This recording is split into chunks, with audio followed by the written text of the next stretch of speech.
Good afternoon, everybody. Welcome to Champion Car Wash Field. Beautiful Roseburg. It is live and local baseball for you here in Douglas County. Today, the Lumberjacks take on the Lumberjacks Baseball Club from Portland. They will play a doubleheader to finish off day 4 of the tournament. And the action here on the score, 92.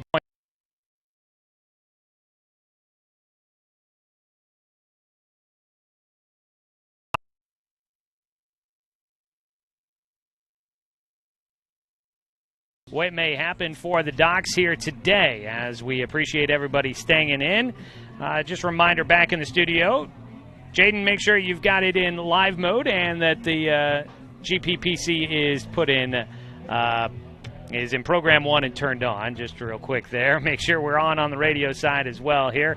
Welcome, everybody, and it has been a week that has definitely had its own agenda. We have made our way through with a lot of changes to the schedule, and that's what puts us on the air here at 5 o'clock in the afternoon on the 4th of July. We weren't expected to go on until closer to 7:15, and well, we've had some changes on the schedule. We'll get into more of that here coming up throughout our Mercy Centennial Medical Group pregame show. Centennial Medical Group includes a diverse group of highly skilled providers so that you can find the provider or specialist you need right here in your own community.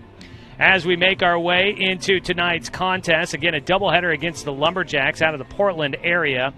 The schedule has been switched up. Springfield after yesterday. Springfield has dropped out of the tournament. They have gone back home. They are putting their season on hiatus after an abundance of caution from the Springfield Timbers. Docs played against the second-tier Timbers team yesterday, and that wrapped up day 3 of the tournament.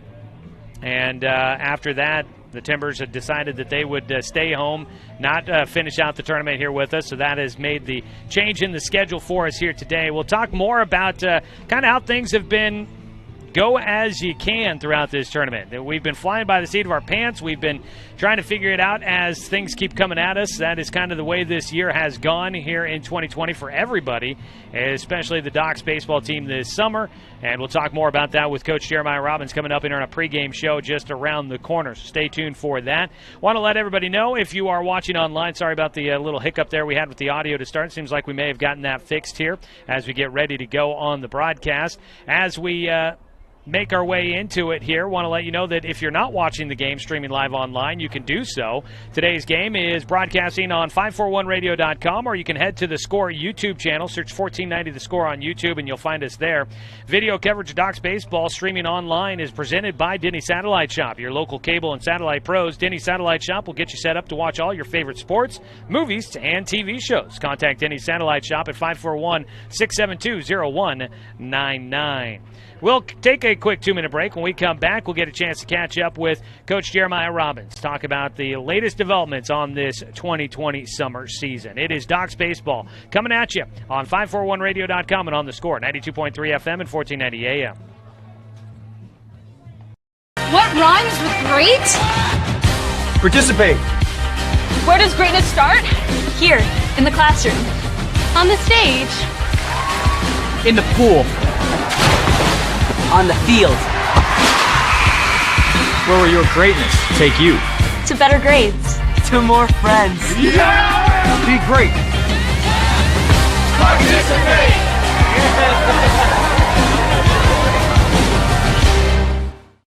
It's easy to spot people who participated in high school sports and activities. Right on time.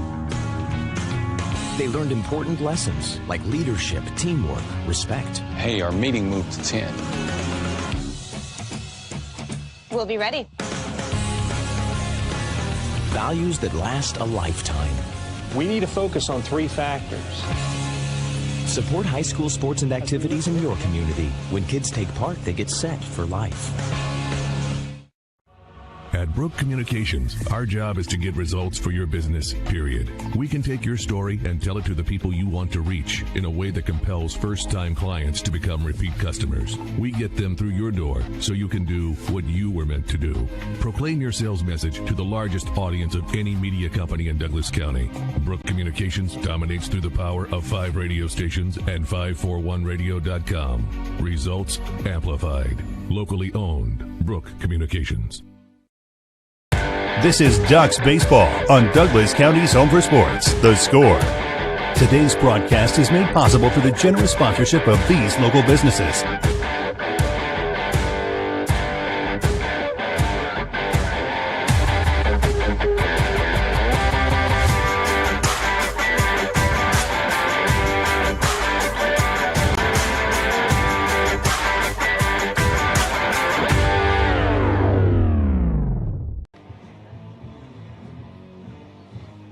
Back here with more of our Mercy Centennial Medical Group pregame show as the Docs get ready to, now finish out things here in the 4th of July tournament at Champion Car Wash Field, and we get a chance to catch up with Coach Jeremiah Robbins here in the pregame show. Coach, you guys coming off of a pair of losses yesterday. We'll start there. Tough day yesterday at the ballpark, especially seeing another game get away from you guys late. Closing out a ball game, how do you kind of continue to press that message for a team, try and get them to finish out a game strong and be able to come away with wins that you guys might have had in your back pocket early on? I think the big thing is just competing, and we haven't been able to do that for a stretch of games here. It kind of comes and goes. We're a roller coaster team, and man, that's 100% against what our system and our program is about. And disappointing. The first game kind of set us back, but I thought we could respond in that nightcap, and it just didn't happen, man. When you let teams hang around instead of just burying them, they're going to find a way to beat you. And tip our hats to the Springfield team. They're a bunch of young puppies out there, and they competed. They just flat out competed us, and definitely embarrassing for us. But it's part of the game, and we got to regroup and come back out tonight in 2 more games, and potentially our last 2 games of the year. We don't know with everything that's going on. So hopefully we've got our minds right and we go out and play baseball. You mentioned there in the last 2 games of the tournament for you guys here, you'll take on the Lumberjacks squad. If people had a printed schedule before everything started, it has been hacked to pieces here so far through this tournament. You guys take on the Lumberjacks. Sounds like Springfield has put their season on hiatus for the time being, and some changes coming up for you guys. But as you guys make your way through it, kind of what's the future right now for where you guys are at? Well, we want to take every safety precaution and, follow the guidelines. And, the commission felt, to kind of be ahead of this thing with, some teams dropping out and some teams, one team had a positive test and they've traced it. It didn't come from here. It was from someplace else. And then the Grants Pass issue, it's maybe just time to take a break, and we'll follow their guidelines. They're the commissioners, and they lead this thing, and we get to coach, and our players get to play baseball. So we're going to have a shutdown here after tonight, and kind of just see what's going to happen with caseloads and what's kind of going on in the state right now. And that's our number one priority is the safety of our kids, our community, our fans, and everybody involved in this process. So. It is what it is. We got to take a break, and we will, and we'll continue to follow our players and follow this tournament as teams go back home. And, that's the good thing about everything. We're tracing everything, and we've got documentation of all the kids that have been here and temps and that whole piece. So, it's a crazy world right now. There's a lot of different things going on. And we're going to follow the smart people. We're just baseball coaches. So we're going to do what they tell us to do and keep moving forward. So basically, it sounds like going forward, obviously, games going forward here for the time being, but also meaning no practice then for you guys over this next week or so. Yeah, we're going to shut down the facility and just kind of let things cool down. We got the 4th of July weekend. What's going to happen next week with that? Kind of watch that and track that in our county. And once again, just listen to the people that know and are smarter than us and have the PhDs in front of their names instead of head coaches. So we'll follow that, and we'll just take a break. And see what happens. That being said, I know it was made clear from the start of this that you've been committed to trying to give these baseball players in our community a chance to continue to get better out on the field, continue to work at their craft, and get a chance to play some baseball, which got taken away from them in the spring. So while you may not be ready to go for this next week or so, you're still committed to trying to find, if possible, if safe, to get away to get these guys back out on the field? 100%. We are committed to that. My staff and everybody involved, we are 100% committed. Had a meeting with the players.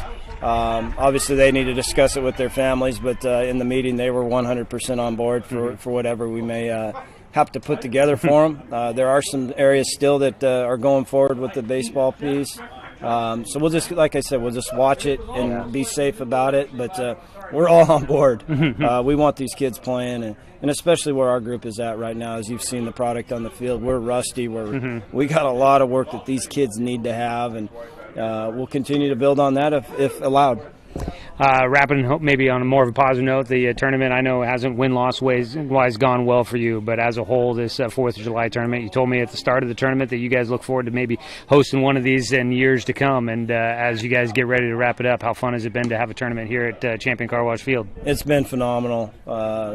Everybody involved in that. There's a lot of work behind the scenes with our commissioners working, and kind of on a short notice, putting together a phenomenal tournament. Feedback from the coaches has been incredible. The caterers that came in, Rolling Thunder and Louis Hot Dogs, have been phenomenal. Great food, great atmosphere. Okay, what's the menu item at Rolling Thunder that you've liked the most? The pulled pork sandwich, man. It's phenomenal. And it's been a hit here. I've seen. The other one my kids like was the shredded chicken nachos. Oh, those were phenomenal as well. So. They've got some likes here with our community in the baseball world inside One Champion Field. So it was great. It's awesome. I wish the teams were playing tomorrow because there's going to be a fireworks show tonight that I don't know if they're all going to get to enjoy.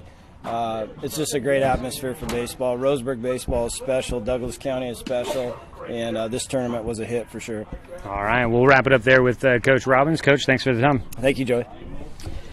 And we continue on with your Mercy Centennial Medical Group pregame show. Big shout-out to Coach Robbins there for his time in the pregame. And shout-out to, as he mentioned, the food trucks that have been here for the tournament this week. They've been delicious. We've had Rolling Thunder Barbecue down there. They've been doing a great job here at the ballpark. They've definitely been popular. Louis Hot Dogs the other day as well. They were tasty. I have been there every day of the tournament so far. And, boy, it has been awesome to get some great tasting food. Not that the food isn't usually great here at the ballpark. The Lions Den usually treats me very well during a summer baseball season. And so we do miss all those guys down there, Mr. Bierman and all the other guys down there that usually are cooking up everything. Whew. That definitely kept me full and fat and happy throughout the summer when the Lions Den was going. But it's been great to see the other food trucks stepping up and help filling things out here throughout this tournament with the Lions Den closed this summer. And I've really appreciated those guys. It has been tasty, delicious for sure. Yesterday had the Thunder Bowl, which was definitely very good. And so if you find Rolling Thunder Barbecue out there somewhere throughout your travels, you find their food truck, I would definitely give them a suggestion to you if you get a chance to eat there. All right, we are counting down towards first pitch, getting close to it here on this 4th of July weekend. Hopefully you guys are all having a great 4th of July. This will be our final day of the tournament, so we'll have a day off tomorrow, and then the Docs will be off for a week. If you caught part of that interview there with Coach Robbins, just to recap, this will be the final day of the tournament with teams pulling out, and out of an abundance of caution, they've decided to cancel tomorrow's games. Just wrap the tournament up here tonight. Unfortunately, that means one less day of baseball here at the ballpark and means that a champion will not be crowned from the games here this week. But it is out of caution for the safety of the players and the safety of the community that's out here at the ballpark. So completely understandable going into it tomorrow. And then they are putting at least a week of a hiatus on using the facility here, so no practice and no games for the Docs. They were getting ready to take on Springfield coming up this next weekend, and Springfield's season on hiatus, so those games were in doubt to begin with. So they're going to take some time. They're going to figure things out, see how things progress with the spread of COVID-19 in our communities around the state of Oregon, and then we'll see where we're at in about a week's time and hopefully have a good idea of where we may be going from that point forward. But stay with us. We will definitely work to try and figure things out as we get into the next week of games for the Docs here, or the upcoming games for the Docs. Appears as if we may have lost our connection with the radio side. I don't know why that has been an issue for us for so long, but we are working to get that fixed here. Why don't we go ahead and take a 2-minute break? We'll take that break. They may have fired it on the radio side as well. We'll take a quick break here on the video side. We'll come back and get things ready to go with your Cooper's Pest Control starting lineup. This is the Mercy Centennial Medical Group pregame show. Back after this on 541radio.com and on the Score, 92.3 FM and 1490 AM. The innocence of youth. Is there anything any better? But soon they'll be in high school and facing all the same challenges you faced. How to make friends, how to fit in, how to be cool. We want our children to have everything they'll need to live fulfilling and productive lives. Make sure the kids in your family are among the more than 120,000 participants here in Oregon who take part in high school sports or activities. Looking for more local sports coverage? CBS Sports Radio 1490 The Score has you covered. Check out our homepage at 541radio.com for sports stories, scores, and podcasts. And follow us on social media. 1490 The Score is on Twitter, Facebook, and Instagram. And take the station with you wherever you go with the 541 Radio app. Download the app in your smartphone's app store and get access to a live stream of the station, sports stories, podcasts, and easy messaging with the station and others.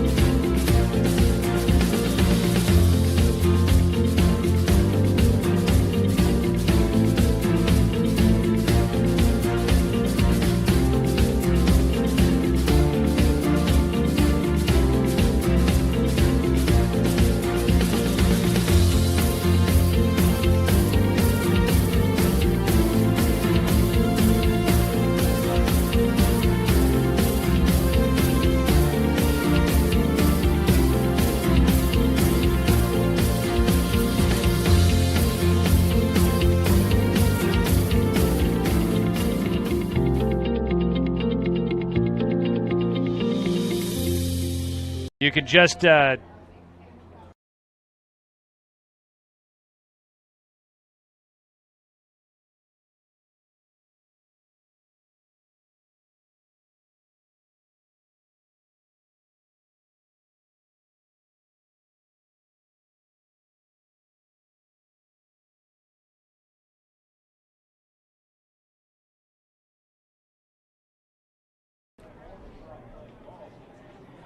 getting ready to go for today's ball game here as we bring you the action on 541radio.com and on the Score, 92.3 FM and 1490 AM. It's time now for our Cooper's Pest Control starting lineups. Cooper's Pest Control, your locally owned bug assassins with great low rates. Give them a call at 673-0363. Well, we will start out with the Lumberjacks, the visiting team for today's matchup, led by head coach Steve Geisler. Spencer Scott will lead things off, playing at third base, and right field is Sean Murphy. And the first base position is Nolan Miga. He'll bat third, followed by Mateo Burgos, the shortstop. Colin Grimmer is at second base, batting fifth, followed by Logan Geisler, the center fielder. Henry Brockmiller, the DH, will bat in the seventh spot, followed by Joe Brockmiller, the left fielder, and then Caden Siegel, the catcher, will bat in the 9 position. That is your Cooper's Pest Control starting lineup. Cooper's Pest Control, your locally owned bug assassins with great low rates. Give them a call at 673-0363. Docs will take the field in their orange tops here today. We will take a look at the defensive alignment for the Docs here for today's matchup. Your look around the diamond is brought to you by Colorcraft. You don't have to look far to spruce up your house this summer.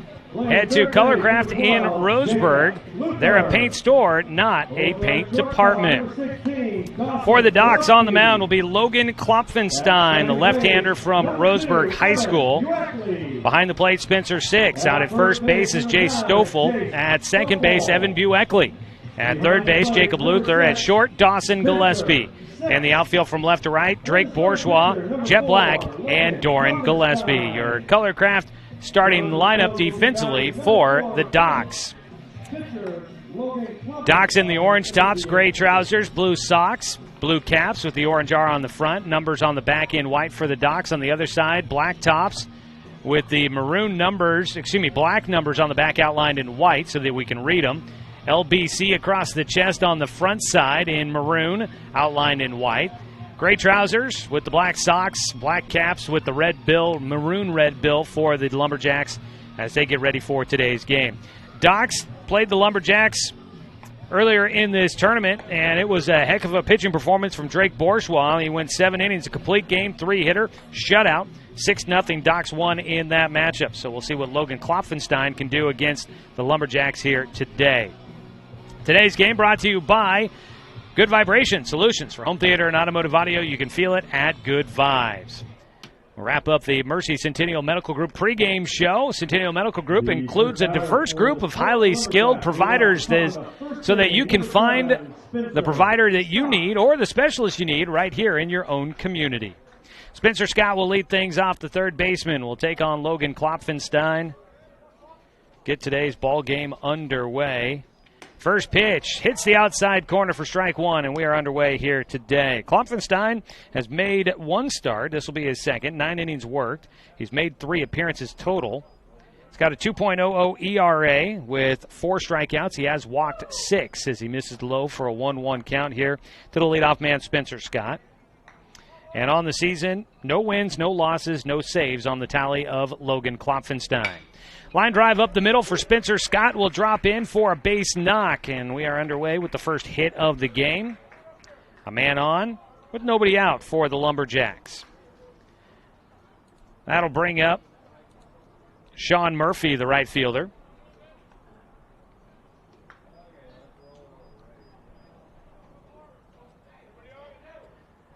Klopfenstein, the lefty. Haven't seen him make a pick-off move too often, so not sure how deceptive it is as a left-handed pitcher. He misses outside to the left-handed hitting Sean Murphy.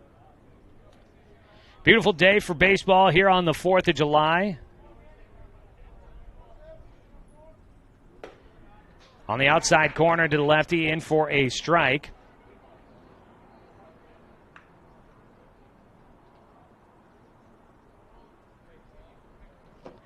The 1-1 count. Man at first. Throw over that direction. Back in standing up goes Scott. Just a little shy of 80 degrees here today at first pitch for the ball game. The 1-1 just a bit outside for Klopfenstein.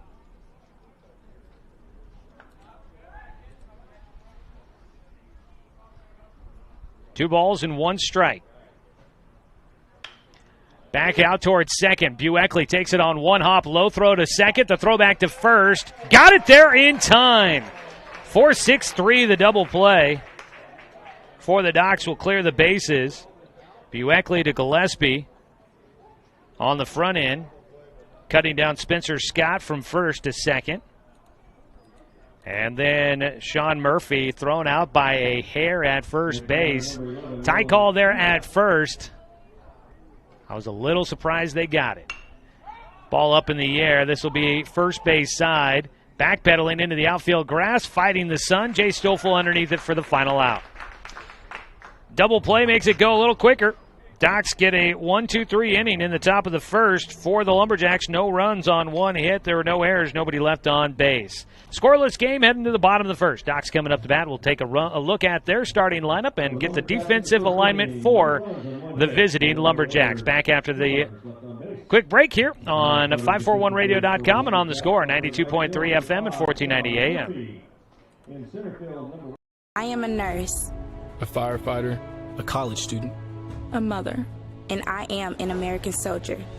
I will always be ready for every storm and disaster that threatens my community. I will always be there to protect my neighbors, my family, and my country. We are the Army National Guard. We are the Army National Guard. We are the Army National Guard.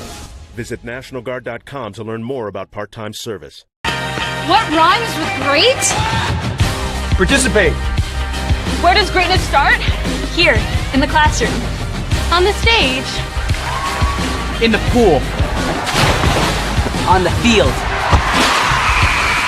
Where will your greatness take you? To better grades. To more friends. Yeah! Be great. Participate.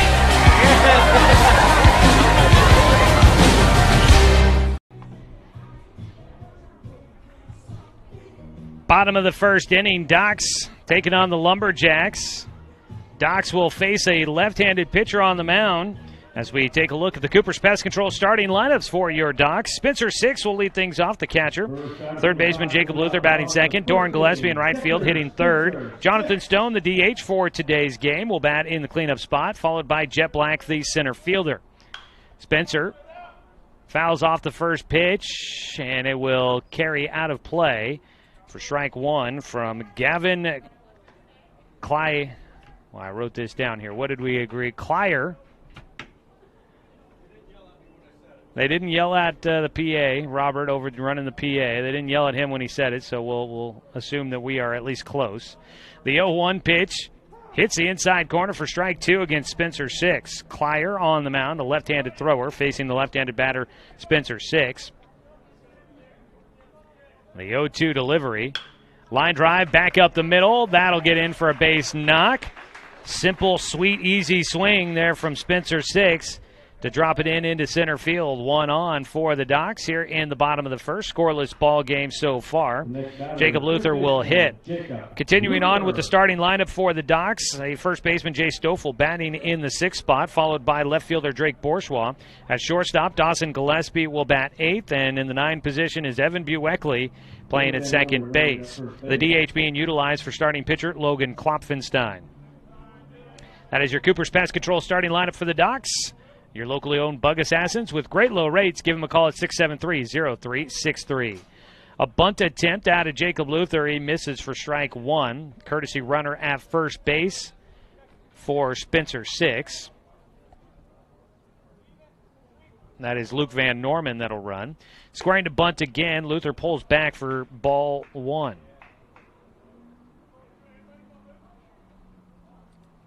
1-1 count to the third baseman.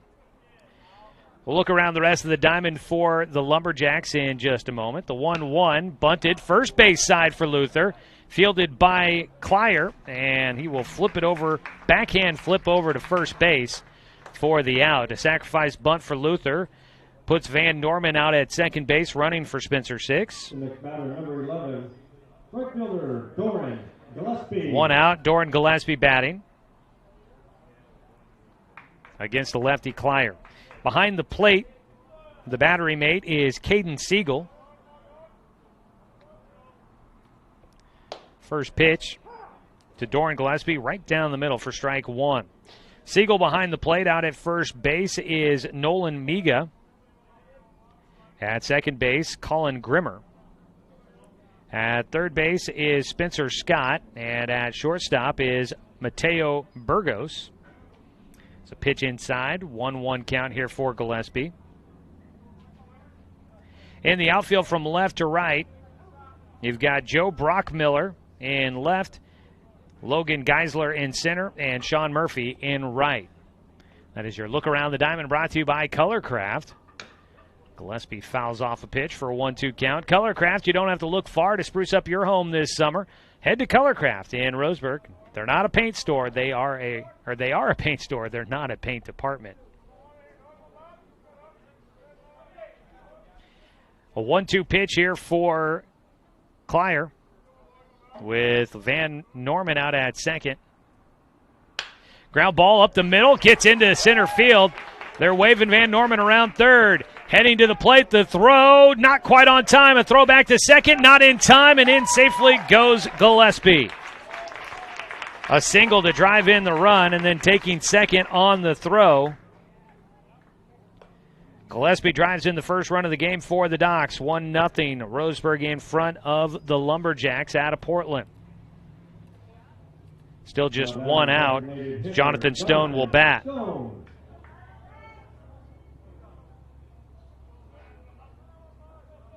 Still a man in scoring position. That was a sore spot for the Docs last night and a loss against the Timbers B team. This ball high in the air. Oh, a nifty catch by the second baseman, Grimmer. That one got high in the air off the bat of Jonathan Stone, and it looked like it was headed to Miga, the first baseman, but He lost it, and then everybody almost overran that ball, but the second baseman, Grimmer, with some great hands, snags it as it's coming down as he stabs it out of the air for the out. 2 down. On the fly ball out for Jonathan Stone. It'll be the center fielder, Jet Black, to bat. First pitch low and outside for ball 1.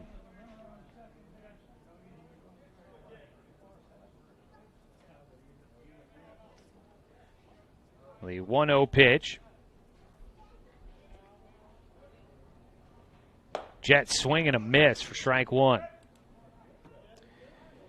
Doran Gillespie still out at second base after his one-out single to score Luke Van Norman, who was running for Spencer Six, who led off the inning. 2 hits so far for the Docs. Clier on the mound, checks second. Grimmer holding the runner on just a bit. The throw goes to the plate outside for ball 2. 1-0, Docs in front. Bottom of the first. Game 1 of a doubleheader between these two teams. With the schedule rearranged here this week, the Docs finish it out here against this Lumberjacks team. The 2-1 to Jet, popped up foul out of play. Strike 2. Not a lot of breeze. Old Glory out in center field, though, is waving around just a bit. Just a gentle breeze, getting the Stars and Stripes moving. 2-2 pitch for Jet. Ground ball to short. Knocked down by Burgos, then he boots it away. Jet Black will get on with the error. First of the ball game for the Lumberjacks. Up to third base went Gillespie. You know, I thought for a moment, a lot of times with the runner at second and a ground ball in front of you like that, you try to slow down your steps, maybe get in the way of the shortstop and affect the play. Gillespie was just running. It didn't really seem like that was in his mind as he was going to third, but it apparently threw off Burgos to have a runner in front of him, and he booted that ground ball. Jay Stoffel will bat, takes a fastball inside near the hands, high for ball 1. 2 down with 1 run in so far, but the error keeping the inning going. And Clier on the mound will have to face the 6-hitter, and he's behind 2-0. Missing outside this time to Stoffel.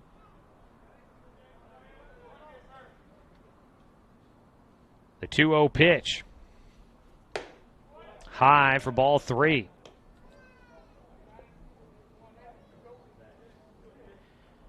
Three balls, no strikes. Jay Stoffel on the verge of possibly drawing the first walk of the game.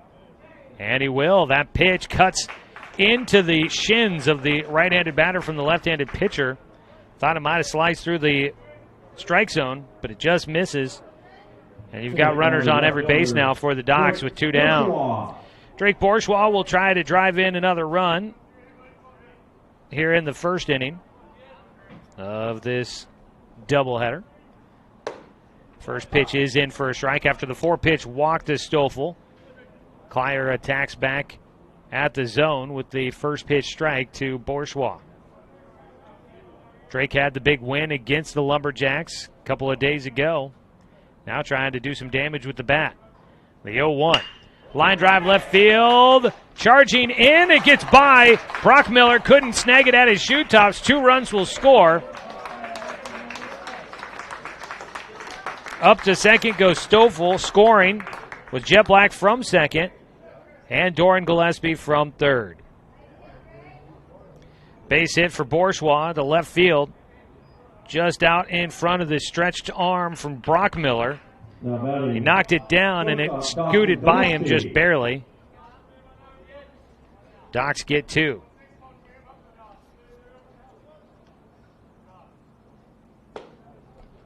First pitch, a called strike against Dawson Gillespie, who will bat.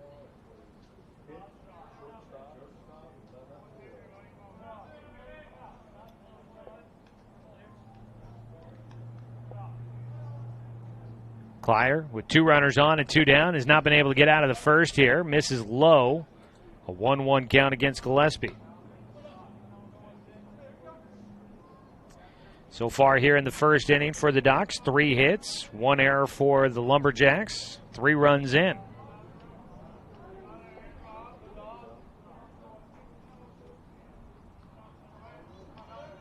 The 1-1 hits the outside corner for strike 2 here against Gillespie.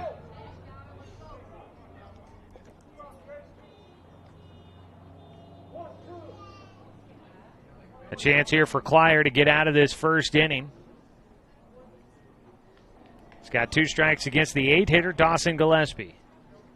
The lefty's pitch high. 2-2 count.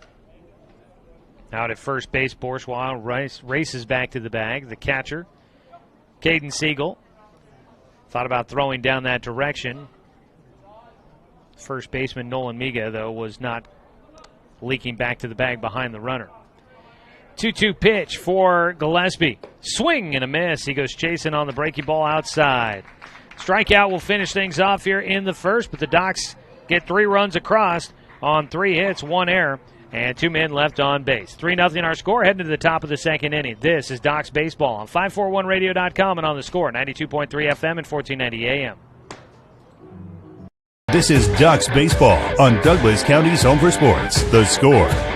Today's broadcast is made possible through the generous sponsorship of these local businesses.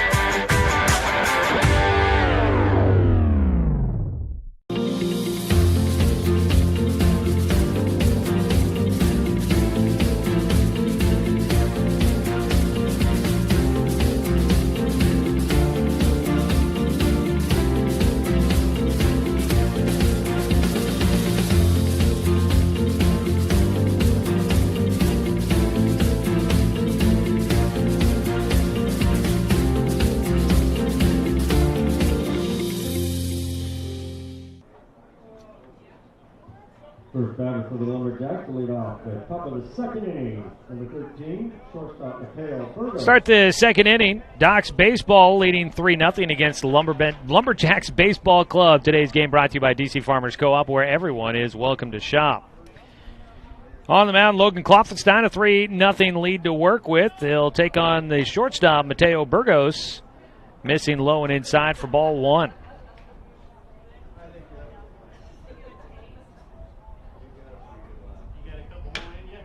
Ground ball foul down the third base side here for Burgos to even things up at a 1-1 count.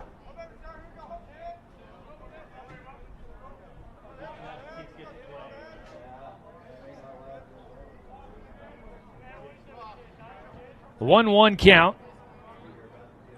Klopfenstein delivers, and it's outside for a 2-1 count. Missing there. Klopfenstein gave up a hit in the first inning to Spencer Scott, but then got a double play and a pop out to finish off the inning, facing only 3 batters. He misses low and inside here, though. Burgos ahead in the at-bat, 3-1.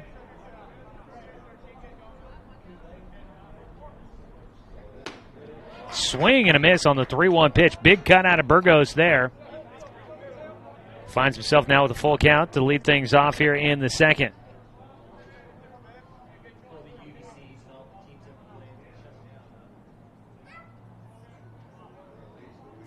Full count pitch, swung on and stayed alive. Burgos will get another 3-2 pitch.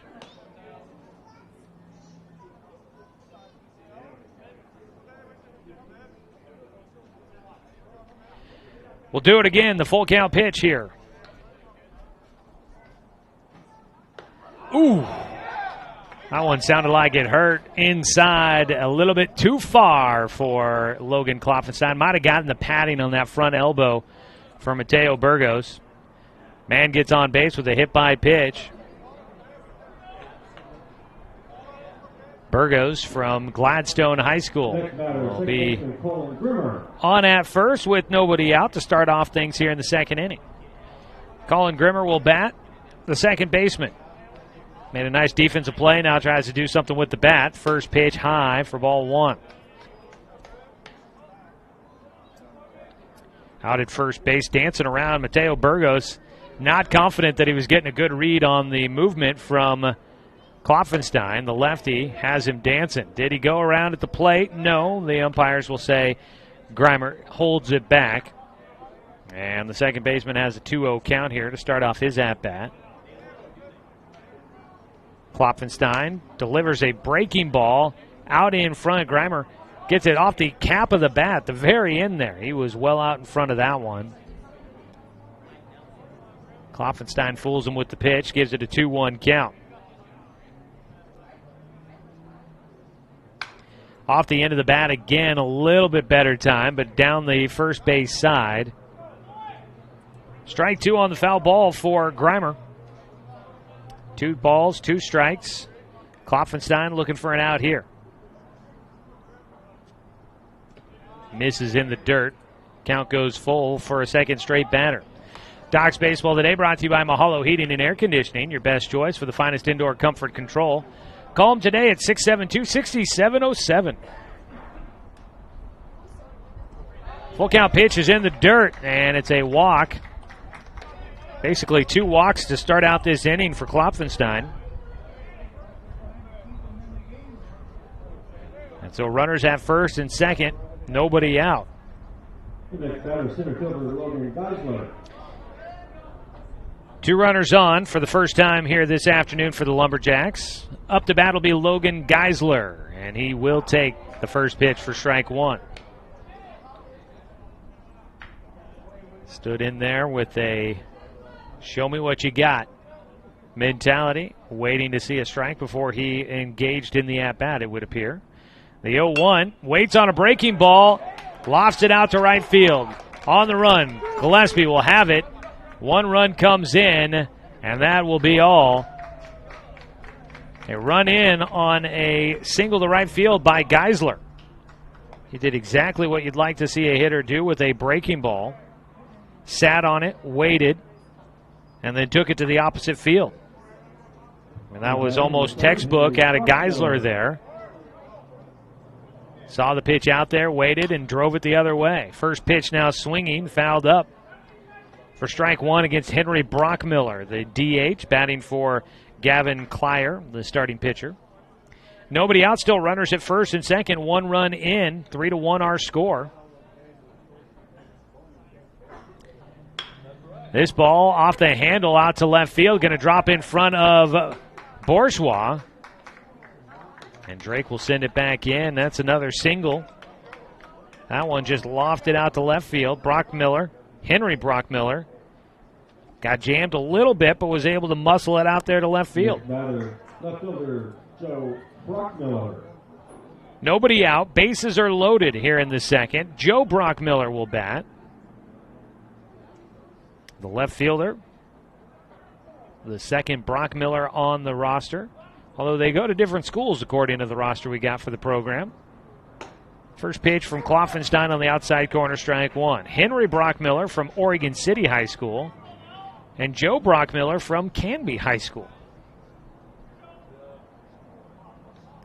The 0-1 from Klopfenstein, grounded towards third. They go to the plate for 1, no throw back to first.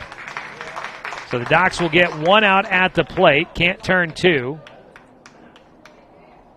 No run score, 1 away, bases still loaded on the fielder's choice for Joe Brockmiller. 1 down. Geisler moves to third. Henry Brockmiller to second. Joe Brockmiller at first on the fielder's choice. And put out at home was Colin Grimer on the 5-2 put out. First pitch swinging for Caden Siegel. High in the air, third base side, not deep. It's caught by Luther in the outfield grass, just back behind third. Siegel, I thought he might have gotten a little bit more of that one, but it was high in the air, shallow left field, real close to the foul line. 2 down as he was swinging after the first pitch. Back to the top of the order. 1 run in so far for the Lumberjacks, and I'd say it'd be a win after getting into the situation for Klopfenstein if he only allows the 1 run after getting the bases loaded with nobody out. He misses, though, on the first pitch to the leadoff man, Spencer Scott. Scott, 1 for 1 in the game with a single up the middle in the first inning. Takes in the dirt for a 2-0 count. 2 outs, top of the second, 1 run in so far. 3-1 our score.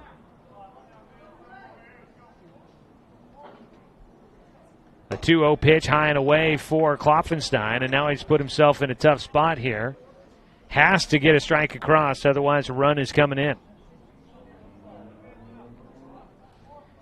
Spencer Scott waits, and he'll take ball 4. Pitch was a little high. RBI for Scott as he draws the second walk of the game issued by Klopfenstein. Scoring will be Logan Geisler. Henry Brockmiller to third, Joe Brockmiller to second. Again, Spencer Scott on at first. A run in, 3-2 your score. The 2-hitter, Sean Murphy, will bat. Takes the first pitch, ball 1. Klopfenstein struggling to find the strike zone here. He's hit a batter and walked 2 in this second inning.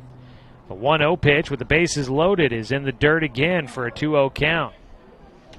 Doc's Baseball today brought to you by Flyaway Travel. Book your travel plans with their travel experts, now located at 1445 West Harvard Avenue in Roseburg. Out to the mound goes Spencer Six for a quick conversation here.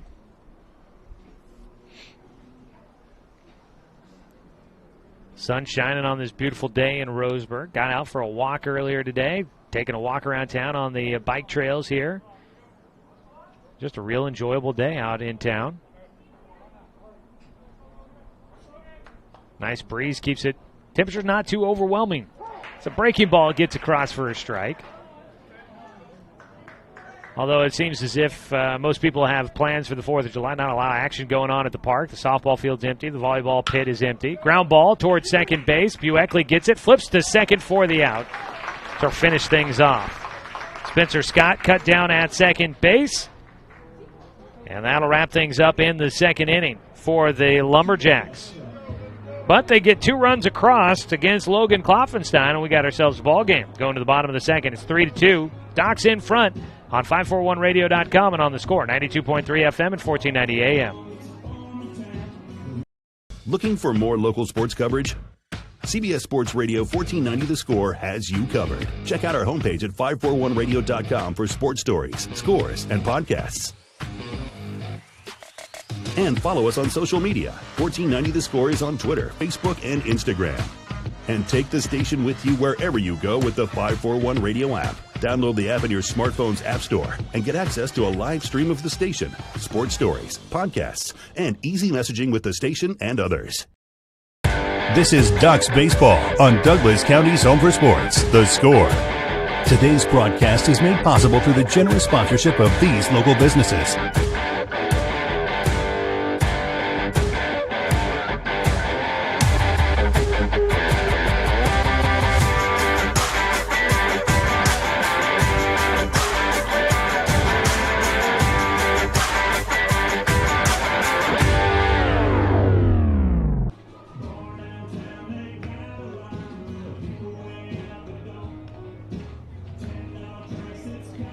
Welcome you back here to Champion Car Wash Field. Doc's Baseball here on the Score, brought to you by Chuck Swarman Family Auto Repair. Are you ready to go where life takes you? And by Fisher's Hearth and Home, serving Douglas County for over 30 years with the largest selection of wood, gas, pellet, and electric stoves and fireplaces. Fisher's Hearth and Home. Joey Kirian here with you. Jaden Knight back in the studio running the radio production for us here today. Hopefully you guys are having a great 4th of July, being safe out there with those fireworks. I don't want to be Debbie Downer, but, it is fire season, so be careful. Have fun, but be careful. It could be costly if you get a little errant with those fireworks. But hopefully you all have a great one. Maybe blow something up safely. Swing and a miss for strike 1 to the 9-hitter. Evan Bueckley will lead things off for the Docs in the second inning. They lead 3-2. Ground ball to third base, picked up by Scott. Easy toss across the diamond for the first out. And retiring Bueckley. Back to the top of the lineup for the Docs. It'll be Spencer Six. Spencer Six. Six had a single back in the first. Went right back up the middle with one of the first couple pitches he saw. He takes low for ball one to lead off this at-bat against Gavin Klyer, who is still out there pitching, the lefty from Grant High School. Misses low. 2 balls, no strikes here against 6.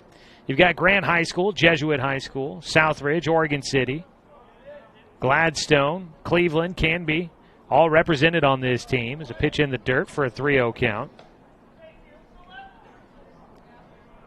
Nice conglomerate of teams out of the Portland metropolitan area.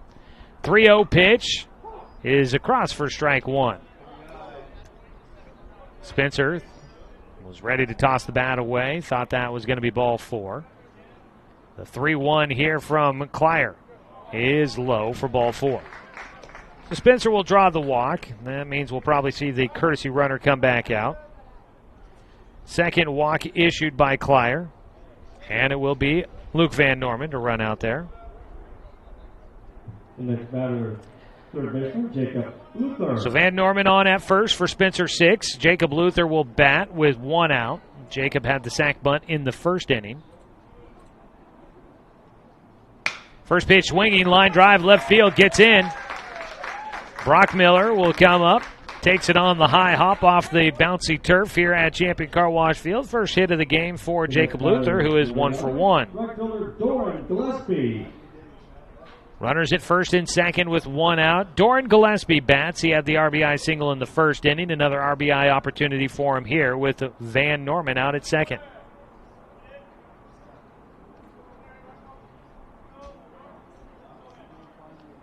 Klyer checks the bags and will deliver in high and away for Gillespie. So the Docs leading by 1. They were up 3-0 after the bottom of the first. Gave up 2 runs there in the top of the second. Their lead down to just 1, but trying to add to it with an out here in the bottom of the second. The pitch in. Gillespie takes inside. It got him. Might have hit him on the foot there. So a hit batter puts the bases loaded for Jonathan Stone. Next batter, designated hitter Jonathan Stone. Gillespie at first, Luther at second, Van Norman at third.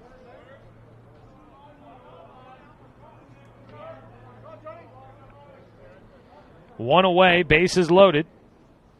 Stone flew out to second base to the second baseman Grimer, who caught that ball back behind first. Stone looking to make amends for that. He takes high for ball 1.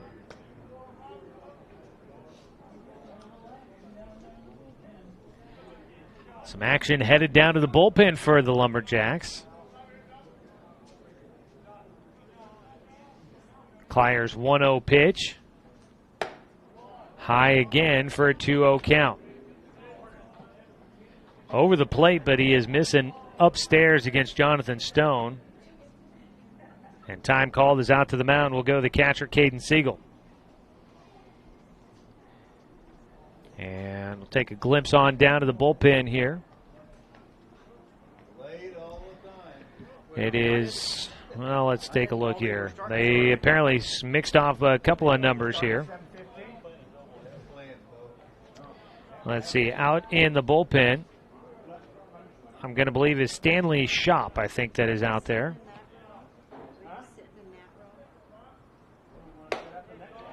Maybe not. 3-0 count. They say number 8 is out in the bullpen, but that was previously the center fielder, so may have a new center fielder out there, or somebody else is wearing the same number. Or I read it wrong, one of the 3. 3-0 pitch here. Stone will take strike 1. Let's take another look down. There might have been a number 9 instead of number 8. No, that definitely looks like a number 8. 3-1 pitch here for Klyer. Strike 2 taken by Stone. He wanted ball 4. Didn't get the call on the breaking ball.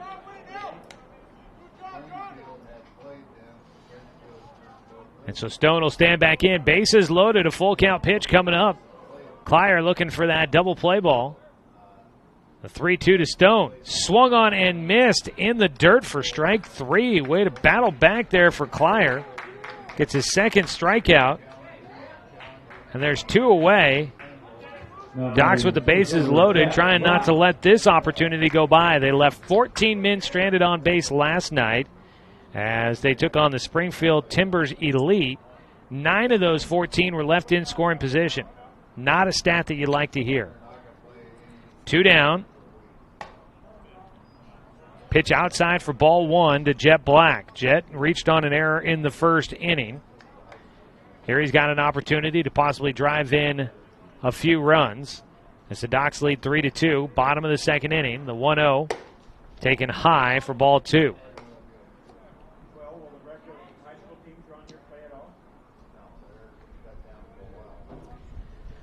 2-0 count.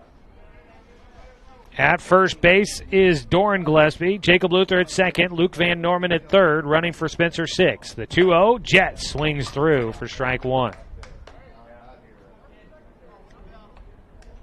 So Clyer fighting his way back after he got the first out.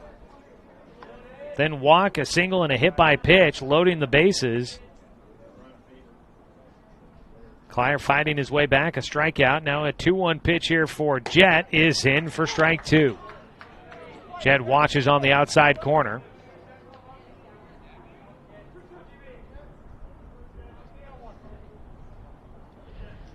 Clyer's 2-2 pitch with 2 down, bases loaded.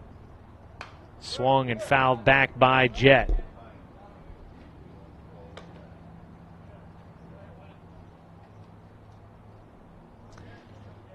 Does look like we may have mixed some things up here with the defensive alignment. I believe that is Logan Geisler thrown in the bullpen. He was a starting center fielder, but I think they've made some moves. The 2-2 pitch, ground ball, third base side for Jet, picked up there. The throw to second for the out. We'll finish it off. Scott to Grimer will get Doran Gillespie at second for the final out. The Docs had the bases loaded with 1 out, and they cannot score a run. And they still lead 3-2. As we head to the top of the third inning. This is Docs Baseball on 541radio.com and on the Score, 92.3 FM and 1490 AM. What rhymes with great? Participate. Where does greatness start? Here, in the classroom. On the stage. In the pool. On the field. Where will your greatness take you? To better grades. To more friends. Yeah! Be great. Participate!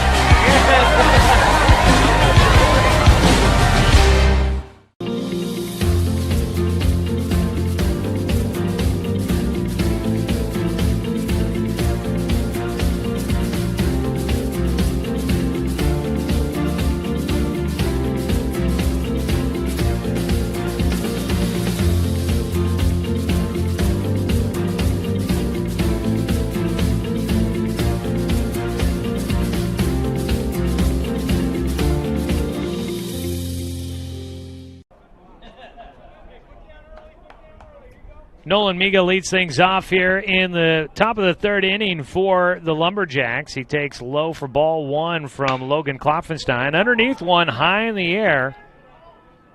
Out to left field, Bourgeois calling off the shortstop Dawson Gillespie for the ball.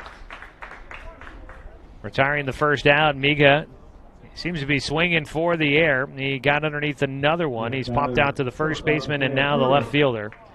1 away to start the third. Docs Baseball today brought to you by Cascade Community Credit Union, belong to Douglas County. Mateo Burgos reached base in the second on a hit by pitch and eventually scored the first run of the game for the Lumberjacks. Fouls one down the third base side for strike 1. That ball right down the line, just in foul territory behind the third base bag. Docs missing a couple of moments here so far. They have left 5 men on base, and 3 of them have been in scoring position. Now the bases loaded with 1 out, couldn't take advantage. The 0-1 from Klopfenstein, reaching for it. Burgos puts this out into left center. It'll fall in for a base hit. Soft liner out there to left center. He reached out to get to that pitch. got the hands around enough to just send it out there. Next batter. Smooth swinging. Burgos gets on base for a second time.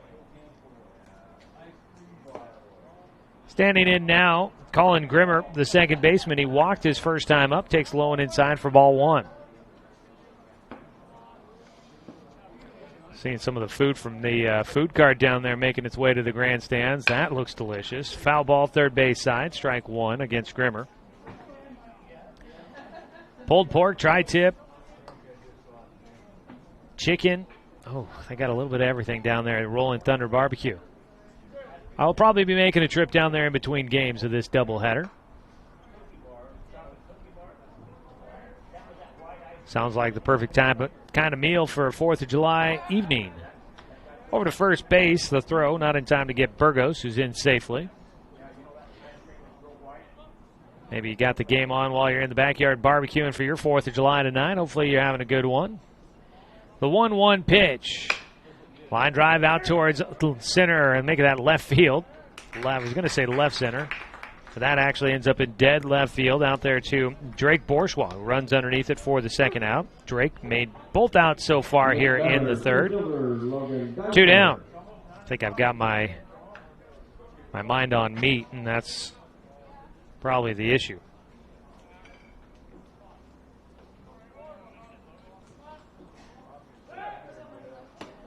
First pitch, a strike. Runner going in safely and staying on the bag.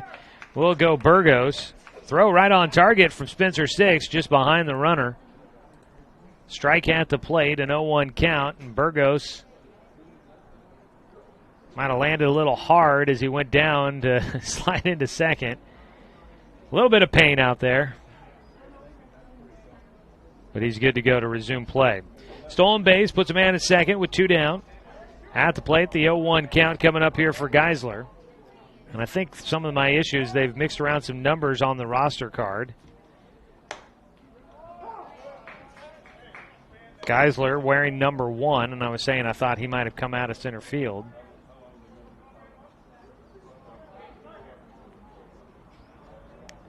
They don't have a number 8 on the lineup that they sent up to us. That's who was warming up in the bullpen. Slap out to right field. Gets in front of Gillespie. Makes the catch. Throws back in. The runner heading to the plate will get in standing up. A 2-out single to right field for Logan Geisler. Drives in a run. We got a tie ball game. 3-3 our score. Geisler now with 2 RBI in this game. He's gone to right field both times. Mateo Burgos scoring from second. He has scored twice. Geisler has driven in Mateo twice in this game. Standing into bat now, Henry Brockmiller, the DH. Takes in the dirt, throw down to second. Geisler in ahead of the throw again. It is Henry Brockmiller that is wearing number 8 apparently, unless this is not him. Pitch in the dirt. 2 balls and 1 strike with 2 outs and a man at second base. Ground ball foul down the third base side. So I'm going to take a stab and say that Henry Brockmiller, the DH, was warming up in the bullpen. Maybe entering the game at a pitcher's position at some point in the future. 2-2 pitch in the air out towards left field. Easy catch out there for Bourgeois. That finishes the top of the third, but we got a tie ball game. 1 run on 1 hit and make it 2 hits. There were no errors and 1 man left on base. We're going to the bottom of the third, tied at 3. This is Docs Baseball, 541radio.com, and on the score, 92.3 FM and 1490 AM.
The lefty, Gavin Clyer, still on the mound for the Lumberjacks. As he continues to deal, now has himself in a 3-3 tie. Before we get to the first batter, let's pause 10 seconds for station identification. This is Ducks Baseball on The Score. First batter for the Ducks, laid off the bottom of the third inning, number 9, Jace Stoffel.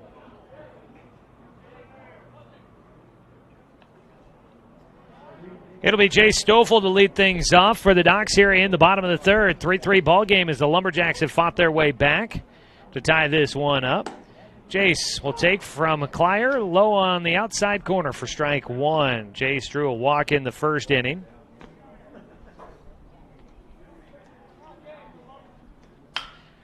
Goes right side. That ball just goes foul. Looked like it might have had a chance, but just hooking into foul territory. Will end up in the bullpen for the Lumberjacks. So, looking at it, we've sleuthed a little bit here in the booth. There were 2 number 7s listed on the lineup card for the Lumberjacks.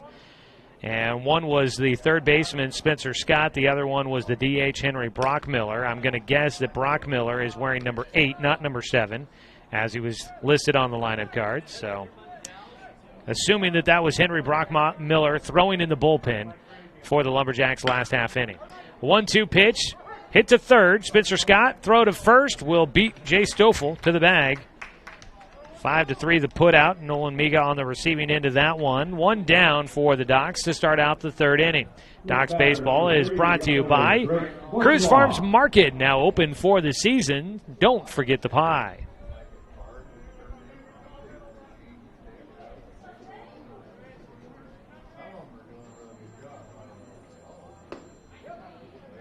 A bunt attempt from Drake Bourgeois to start out his at-bat. He misses for strike one.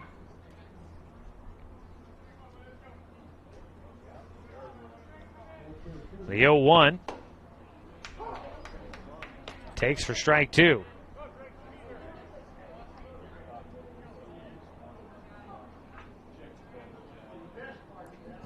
The 0-2 pitch is fouled off. So Drake will stay alive. Drake is 1 for 1 in the game, had a 2-run single back in the first inning. He bats here with nobody on base and 1 out, starting the bottom of the third for the Ducks. Strike 3 called. Drake watches it go by. Third strikeout of the game here for Gavin Clyer. 2 away in the third. Dawson Gillespie, who struck out in the first inning, will step in next.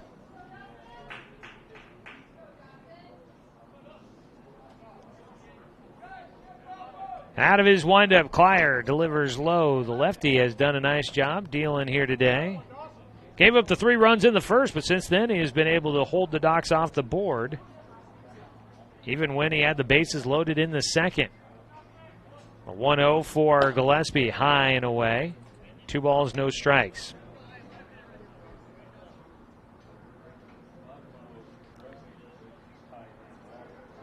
Ducks looking to try and avoid losing another game here in their own home tournament. The 2-0 misses upstairs from Clyer. Goes to a 3-0 count. Ducks have, besides the 1 win on a gem of a pitching performance from Drake Bourgeois, Ducks have struggled to hang on to leads in this tournament. Strike taken on the 3-0 pitch for Gillespie. It's kind of been the story in a lot of the losses that the Ducks have had. They've either had games in their favor and haven't been able to hold on, or their comeback efforts, they just happen a little too late. 3-1, swing and a miss for strike 2 against Gillespie. Dawson was ahead 3-0, and he's now finds himself in a full count pitch coming up. Out of the windup. Strike 3 called, and that'll do it for the Ducks. A 1-2-3 inning for Gavin Clyer. And we will head to the 4th inning. Still tied at 3. Ducks and Lumberjacks when we return on 541radio.com and on The Score, 92.3 FM and 1490 AM.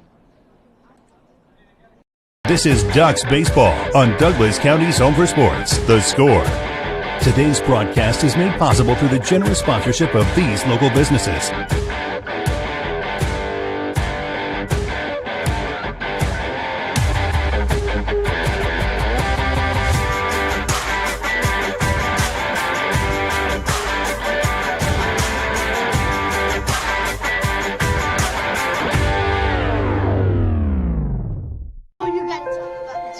The innocence of youth.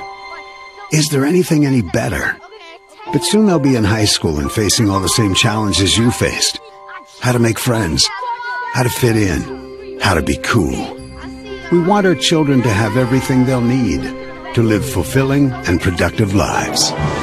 Make sure the kids in your family are among the more than 120,000 participants here in Oregon who take part in high school sports or activities.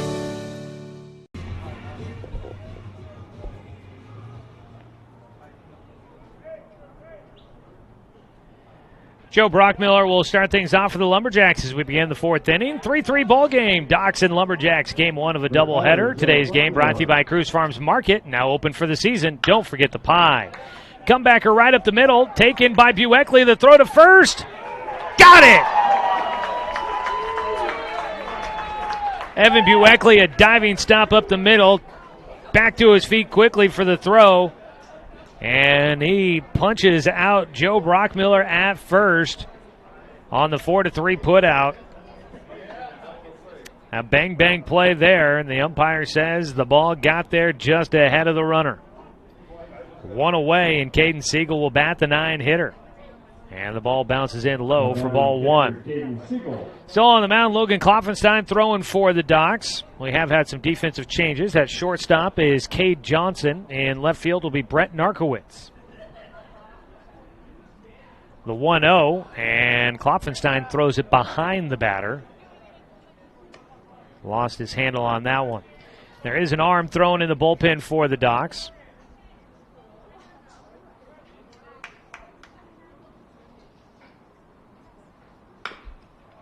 Ball fouled away on the 2-0 offering here from Klopfenstein. Siegel. He is 0 for 1. A pop out to third base his last time up. I believe Ever Lamb might be throwing down there in the bullpen for the Docs. The 2-1. Foul ball again. Evens things up. 2 balls, 2 strikes for Caden Siegel. Siegel from Grant High School. That one in Portland. The 2-2. Got him to pop it up, but it gets out of play again. Stays a 2-2 count as we begin the fourth inning. Docs 3-3 ball game after leading 3-0 in the first. They have scored in the first inning quite a bit in this season. Unfortunately, it has not led to a lot of wins. A pitch low and outside. The count goes full. We did the math yesterday on that.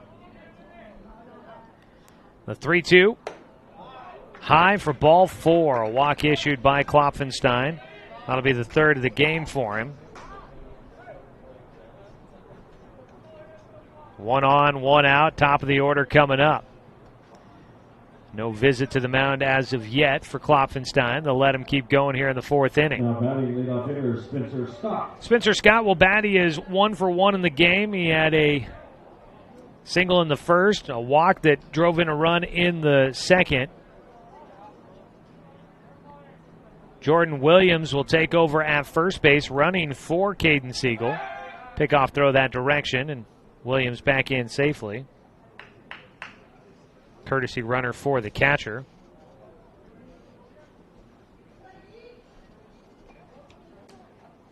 Klopp will fire back over to first again, and Williams back in to throw a little offline. Diving to his left to get to that one was Jay Stoffel.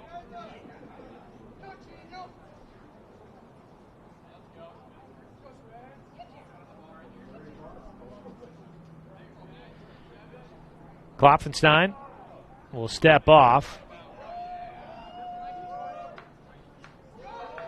The Lumberjacks dugout like what they're seeing.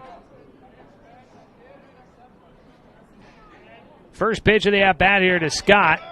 Misses low. It's a 1-0 count.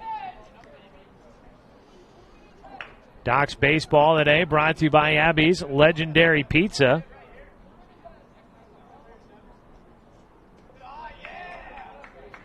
Pitch low again, a 2-0 count. Kloffenstein. He's had issues with the strike zone throughout the game, but he's pitched around it for the most part. Missing inside here. 2 makes it a 3-0 count.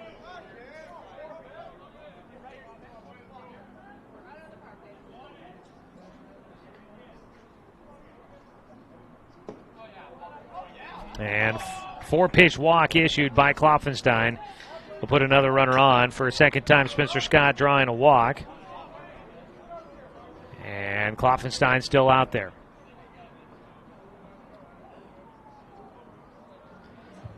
Now batting number 5. That brings up Sean Murphy. He is 0 for 2 today. Grounded into a double play back in the first inning. Kloffenstein would love to see that again. To the lefty, he gets a strike across.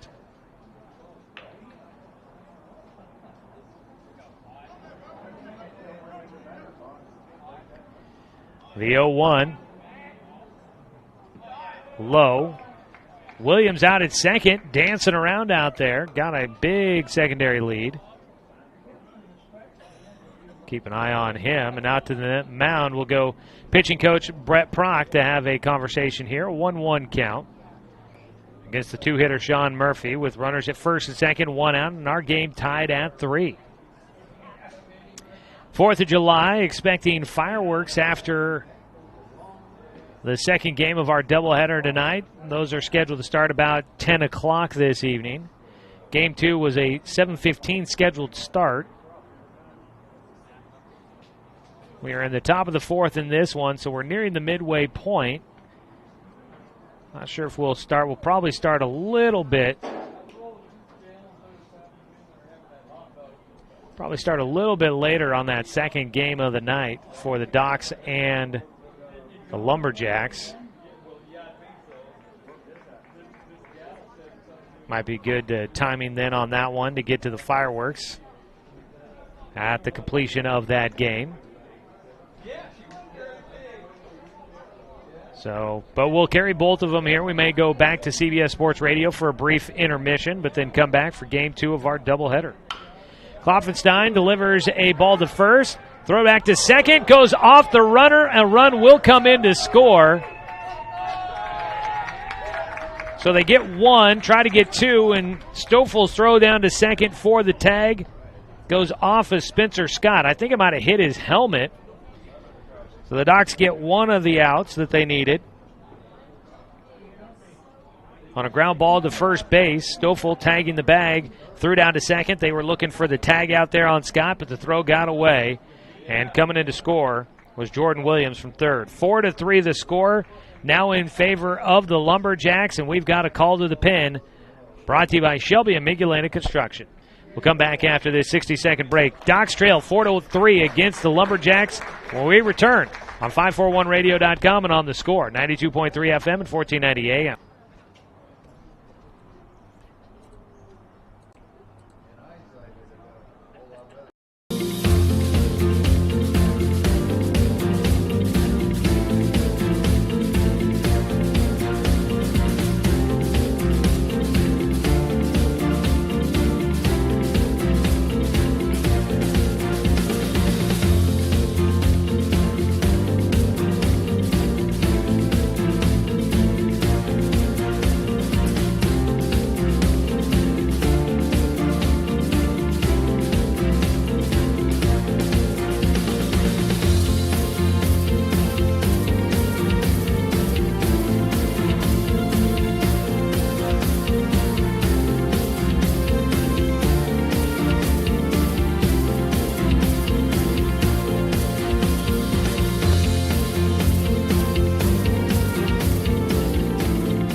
Logan Kloffenstein done after 3 2/3 innings He will exit with the score not in his favor. It's a Shelby and Migulena construction call to the pin. Your local leaders for any project, big or small, over 30 years of quality, affordable work. Call Shelby and Migulena or visit their website, webuildhouses.com. Ever Lamb will take over on the mound. The righty from South Umpqua High School will face off against Nolan Miga. Misses low on the first pitch for ball one. Miga 0 for 2 with a pair of pop-outs. Swings and misses to give him a 1-1 count. 1 run in here in the fourth inning on the error. On the throw by Jay Stoffel to second base, hitting the runner and bouncing away. It counts as an error. Feels more unlucky than anything else. Swing and a miss by Miga for strike 2. But that scores a run here in the fourth inning for the Lumberjacks. A runner out at second base, Spencer Scott. 2 down, and Nolan Miga with a 1-2 count from Ever Lamb. Foul tips it just to stay alive. Lamb trying to get this one over with and keep the Docs within a run. Klopfenstein gives up 5 hits over the 3 2/3 innings. Right now credited with 4 runs. 3 of them earned, 4 walks, no strikeouts, 1 hit batter. The 1-2 fouled off again by Miga.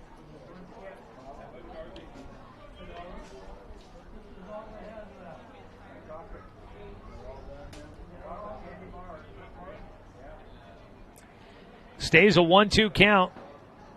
Scott out at second base in scoring position. Miga looking for his first hit of the afternoon.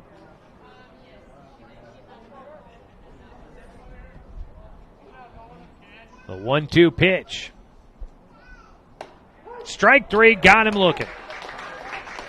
Miga, tough day at the plate. He goes down to wrap things up in the top of the fourth. Ever Lamb gets this one over as he comes in for Logan Klopfenstein. We go to the bottom of the fourth. 4-3 our score on 541radio.com and on the score, 92.3 FM and 1490 AM. I am a nurse, a firefighter, a college student, a mother, and I am an American soldier. I will always be ready for every storm and disaster that threatens my community.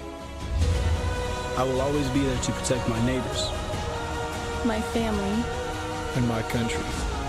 We are the Army National Guard. We are the Army National Guard. We are the Army National Guard.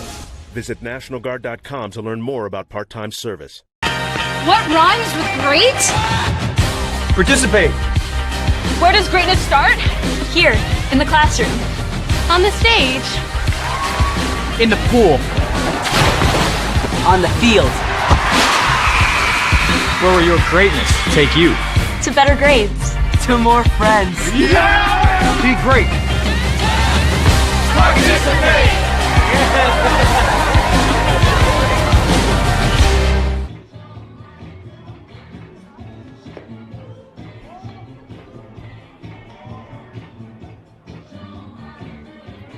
Bottom of the fourth inning. Docs baseball trailing 4-3. Tonight's game brought to you by Pepsi and Bigfoot Beverages of Roseburg. Pick up a delicious, refreshing Pepsi today.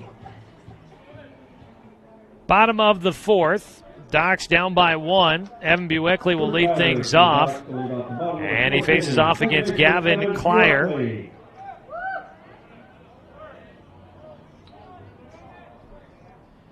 First pitch from Klyer, who's out there for his fourth inning of work. Misses outside for ball 1 against Bueckley, who is 0 for 1 in the game.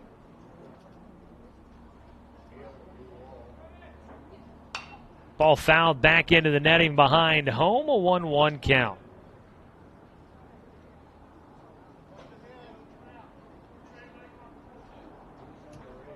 Klyer so far, he's allowed just 4 hits. He's pitched out of some damage as he gets an off-speed pitch in for a strike. Ball and 2 strikes here against the 9-hitter Bueckley.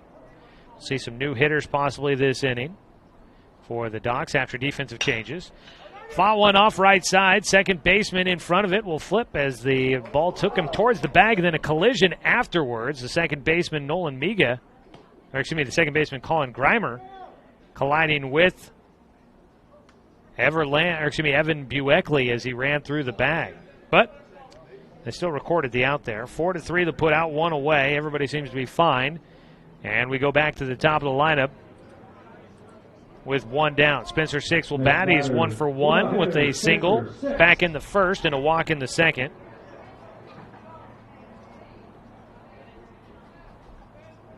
Clyer's first pitch to the lefty bounces out in front of the plate.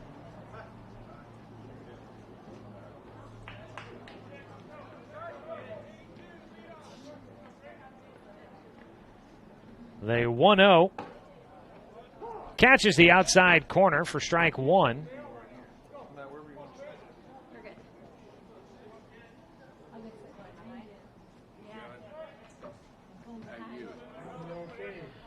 A 2-1 delivery. Or the 2-1 count now after a pitch bouncing in.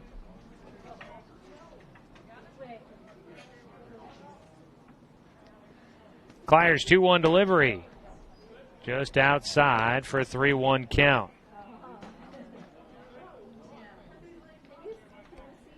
Docs down by 1, trying to get their way back into this one. Foul ball down the right side for 6.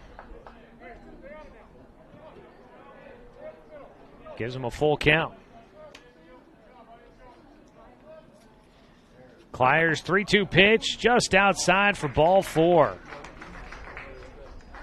And Spencer will draw his second walk of the ball game. And that is the third walk of the game for Gavin Clyer. Courtesy runner back out at first for Spencer. He's been a busy day for Luke Van Norman running for Spencer 6. Spencer's been on base all 3 times. 1 on, 1 out. Runner going. Swing and a miss at the plate by Luther. Throw to second. Gets into center field. Van Norman will stay at second base. At the plate, Luther swinging to protect the runner as he was taking off. Stolen base for Van Norman. 0-1 count for Jacob Luther with a man in scoring position and 1 away.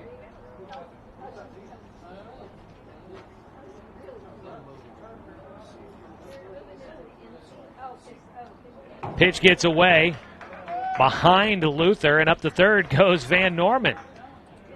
The Docs getting the benefit of a wild pitch there.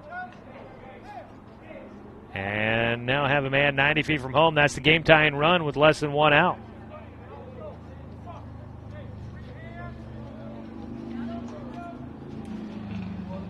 Jacob Luther is 1 for 1 in the game. He had a single in the second. Also a sac bunt in the first. The infield will play in, trying to cut the run off at home as the pitch comes in high. 2 balls and a strike now against Luther. Today's game been brought to you by Umpqua Dairy, your local dairy since 1931. 2-1 hits the outside corner for Luther.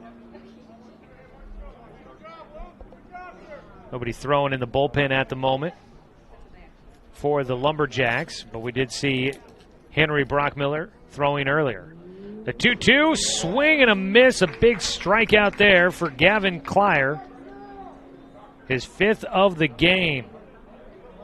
Big second out, and that'll relax the defense just a bit. 2 down.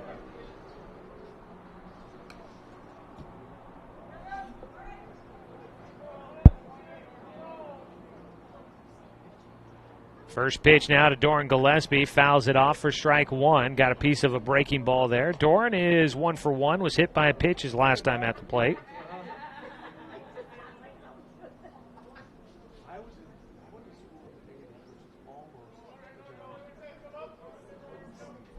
The 0-1 delivery. Low and inside. A 1-1 count.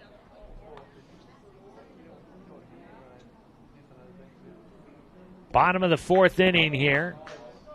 Lumberjacks leading 4-3 against the Docs. Midway through this game 1 of a doubleheader. High and away.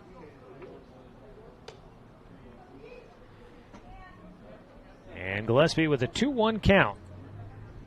Doran had an RBI single back in the first. Man at third, an opportunity to try and drive one in. Clyer's pitch, high again, just above the strike zone for a 3-1 count.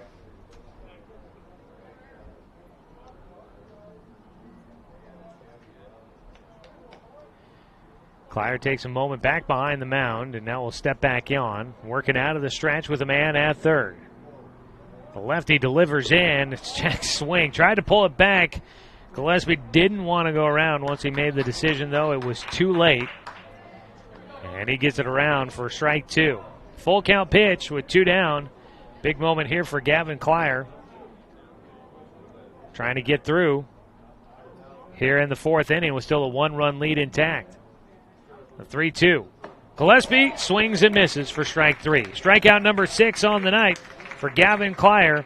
And the Docs will leave a man in scoring position once again. No runs on no hits. There were no errors. The 1 man left on base. We head to the top of the 5th inning. 4-3 the score. Docs behind the Lumberjacks on 541radio.com and on the score. 92.3 FM and 1490 AM. This is Ducks Baseball on Douglas County's Home for Sports, The Score. Today's broadcast is made possible through the generous sponsorship of these local businesses.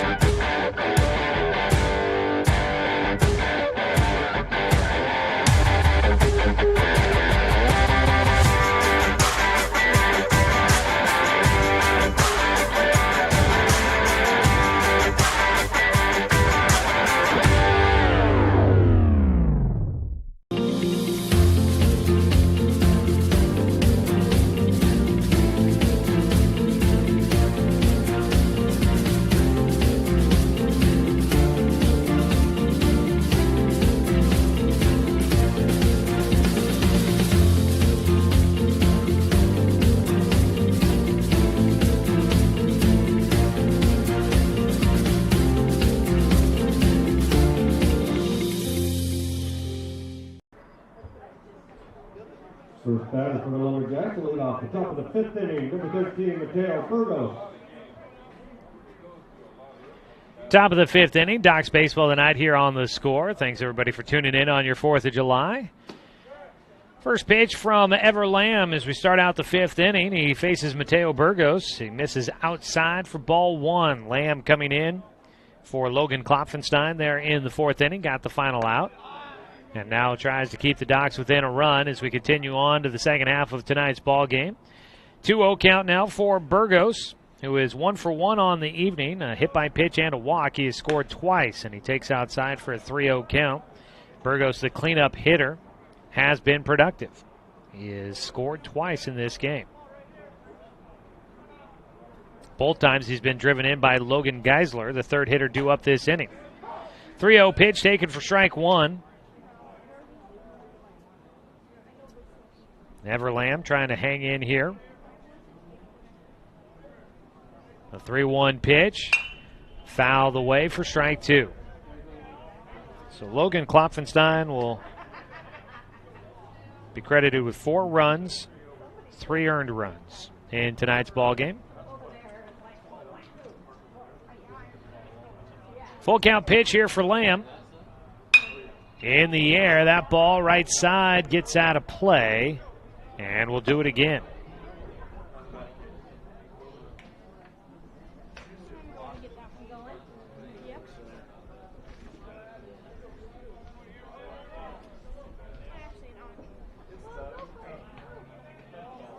Full count pitch again.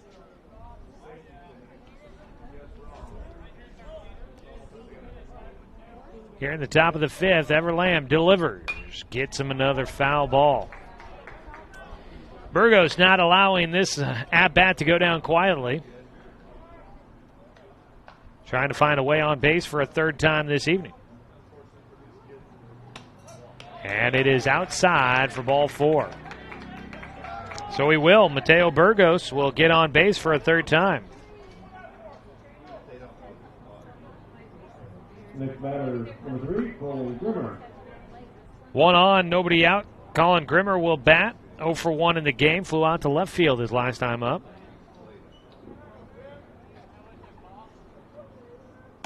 First pitch from Lamb is in for a strike. Hitting the breaking ball there.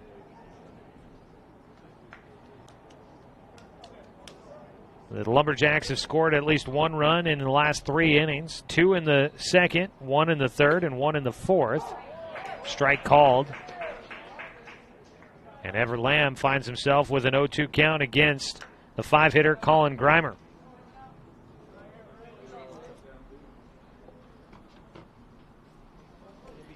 The 0-2 pitch. High, throw down to first, won't be there in time. A ball and 2 strikes.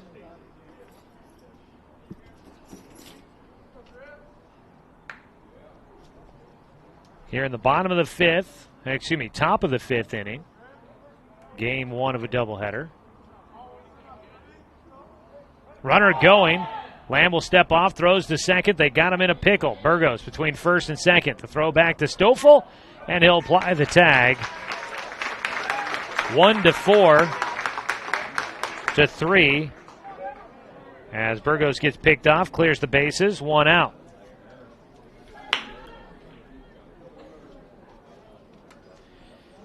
At the plate, Colin Grimer. A 1-2 pitch, slaps it foul down the first base side. So it'll stay a 1-2 count.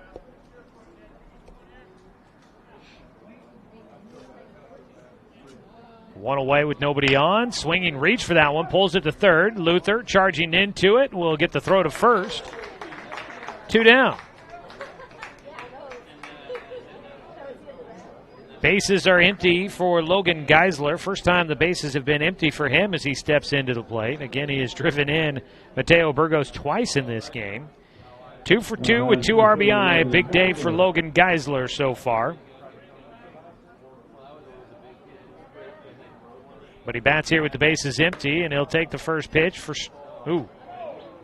Ball 1. I thought that was going to be strike 1. It was just a little low outside, apparently. Thought that breaking ball had hit the edge for Ever Lamb. Jammed him. Geisler will ground it to first. And the flip to the bag. Stoffel will hand it off to Ever Lamb for the final out. That'll wrap things up here in the top of the 5th inning. A clean frame after the leadoff walk for Ever Lamb. No runs, no hits, no errors, nobody left on base. We will head to the bottom of the 5th. Docs are trailing 4-3 in this contest on 541radio.com and on the Score, 92.3 FM and 1490 AM. This is Ducks Baseball on Douglas County's Home for Sports, The Score. Today's broadcast is made possible through the generous sponsorship of these local businesses.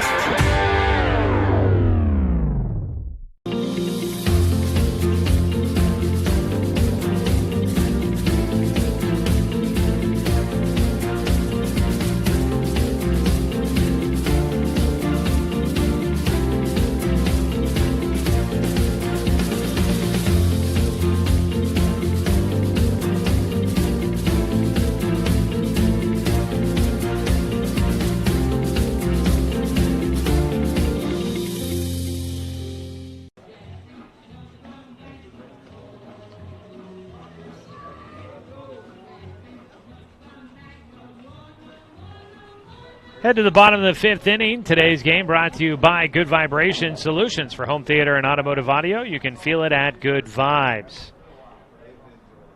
Jonathan Stone will lead things off for the Docs, and they are trailing by 1 after taking a 3-0 lead in the first inning. The Docs have given up 2 in the top of the 2nd, 1 in the 3rd, and 1 in the 4th to the Lumberjacks. First pitch to Stone is in the dirt for ball 1. A 1-0 count. Is still on the mound is Gavin Klyer throwing. Gave up the 3 runs in the first, and since then he has only allowed 1 hit the rest of the way. Stone, check swing, pulls back on a breaking ball in the dirt.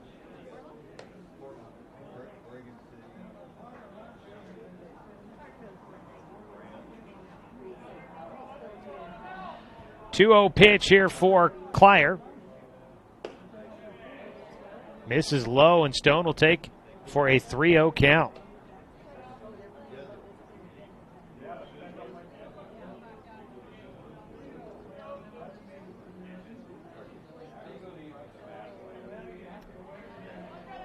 The 3-0 pitch from Clier. High and away, ball 4. That'll be the 4th walk for Clier tonight. And for the Docs, it'll be the 3rd time they get the leadoff man on base, but they have not been able to do, going back from last night's game against the Timbers Elite team, the Docs have not done well with men on base. They've not been able to bring them around. Pickoff move to first. Stone goes back into the bag.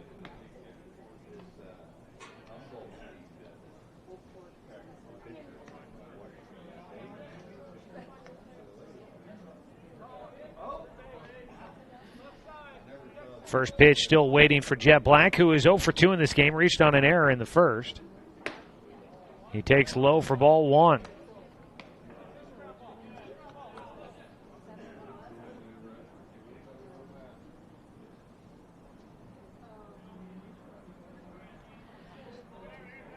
The lefty on the mound, Clier delivers. This time will hit the outside corner, gives him a 1-1 count.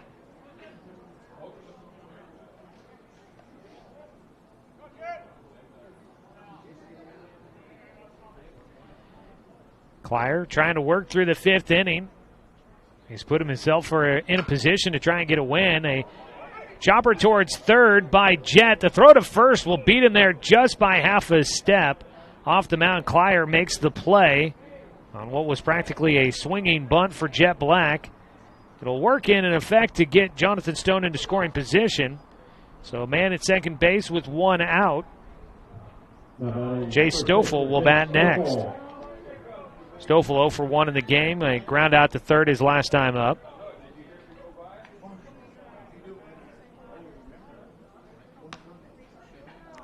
First pitch bounces in. Stone watching that ball intently. Gets away from Siegel behind the plate momentarily. He's able to collect it. A 1-0 count. Stone was halfway to third, but that ball trickled down the third base line.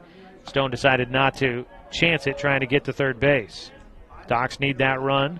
Try and tie this one up. Clier's 1-0 pitch. Hits the inside corner at the knees for strike 1.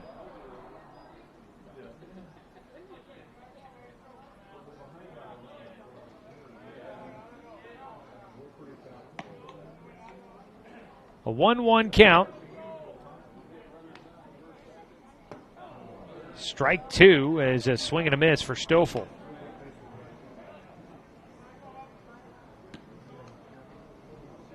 Waiting on deck is Brett Narkowitz, who has come in defensively for the Docs in left field.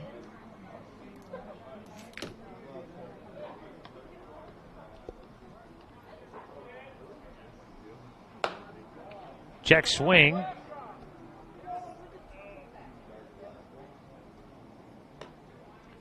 Able to lay off Stoffel. Now with a 2-2 count.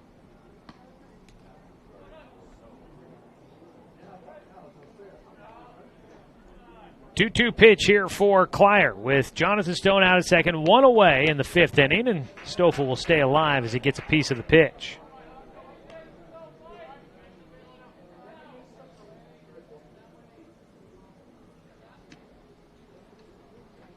One count. Excuse me, 2-2 count.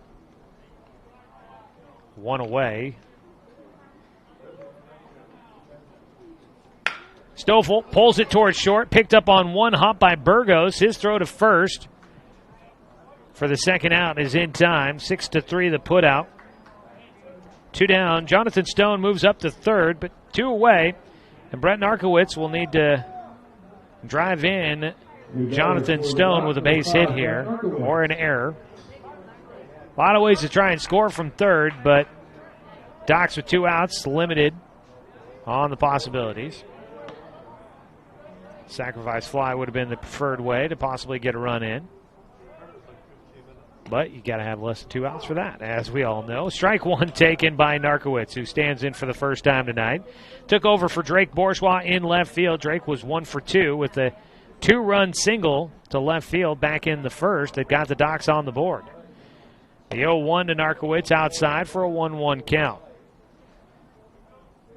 Gavin Klyer, 5th inning of work. He's got 2 down, trying to preserve that 1-run lead. Just outside on the 1-1 offering. 2 balls and a strike. This is game 1 of a doubleheader for us here tonight from Champion Car Wash Field. The 2-1 pitch, high and away. Count goes to 3-1. Docs with 4 hits in the ball game. Haven't had a hit since the 2nd inning. Could use one here with Jonathan Stone at third. Clyers 3-1. Strike 2.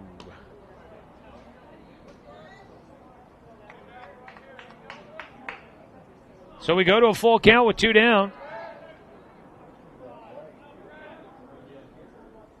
Clyers 3-2 pitch. Back up the middle for a base knock. We got a tie ball game. Narkowitz will come through with a line drive shot right by the pitcher. Klyer just getting out of the way of that one. Goes out to center field, and that'll drive in the game-tying run. Now the Docs get on the board for the first time since the first inning. They square this one up at 4-all. Cade Johnson, who has taken over at shortstop, will step in next.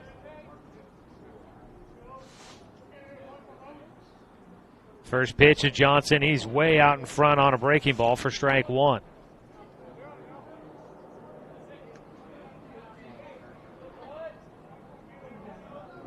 Gavin Klyer.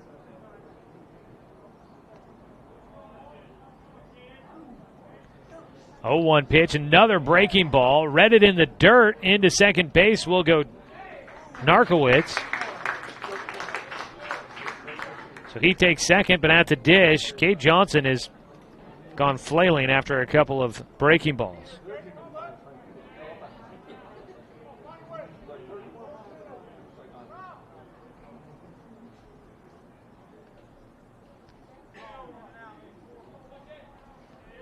Oh-2 pitch with 2 out in a minute second. Chopped it foul. Johnson will stay alive.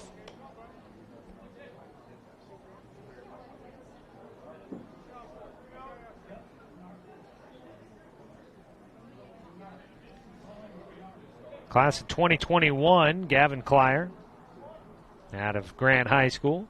The lefty delivers outside for ball 1. Couldn't get Johnson to go after that one. Just a bit too far out there. Evan Bueckley waiting on deck.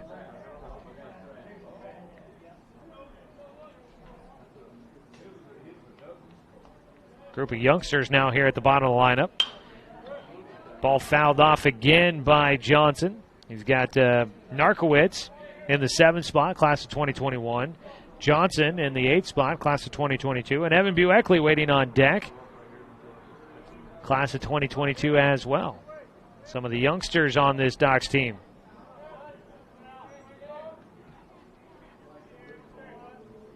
The 1-2.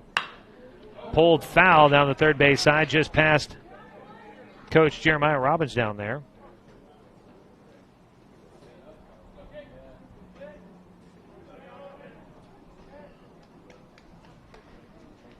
So 1-2 count.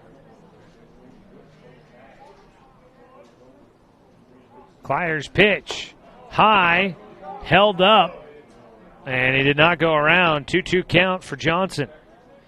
So I did a quick Google. Just wanted to see what class Gavin Klyer might be. Maybe if he's got any looks to go anywhere. And one of the first couple of tweets I see from him on Twitter, apparently hitting 94 miles per hour at one point. Granted, it wasn't from the mound. He was taking a couple of crow hops to get there. But so he misses high. Full count pitch coming up here for Cade Johnson. Anyway, if you can hit 94 at some point on the radar gun, he's probably touching high 80s with his fastball. Maybe not here midway or late in this ball game, but he's got a little get up and go on that fastball, apparently. He's got a 3-2 count here against Cade Johnson. Got him with the breaking ball. Swing and a miss for strike 3. That is the 7th strikeout of the game for Gavin Klyer. And the Docs will leave a man stranded in scoring position, but they get the game-tying run across. 1 run on 1 hit. There were no errors, and 1 man left on base. We're through 5 innings of play. It is 4-4 our score, so we head to the 6th on 541radio.com and on the score, 92.3 FM and 1490 AM. I am a nurse. A firefighter. A college student. A mother. And I am an American soldier. I will always be ready. For every storm. And disaster that threatens my community.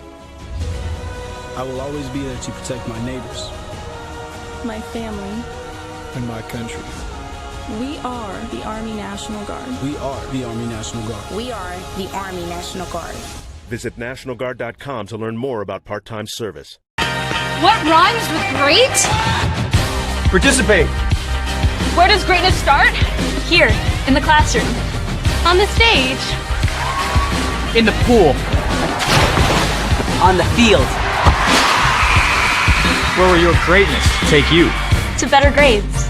To more friends. Yeah! Be great. Participate!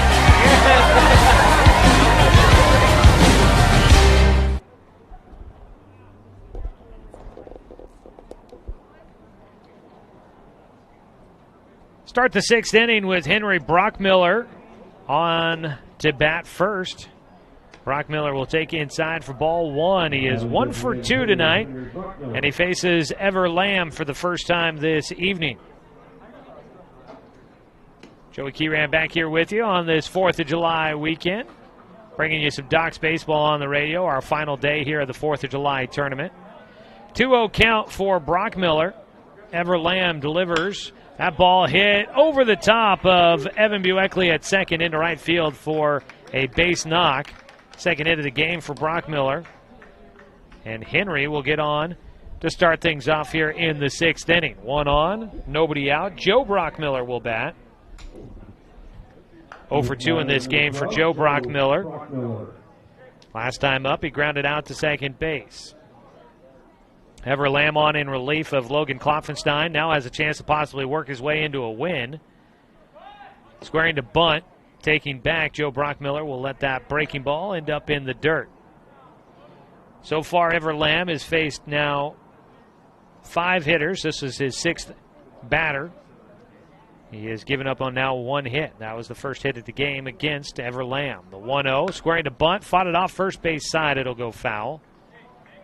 1-1 count for Brockmiller. This is Joe Brockmiller, the left fielder. I got to make sure I designate which one's which. Henry Brockmiller, the DH, bats in the 7 hole. Joe Brockmiller, the left fielder, bats in the 8 position.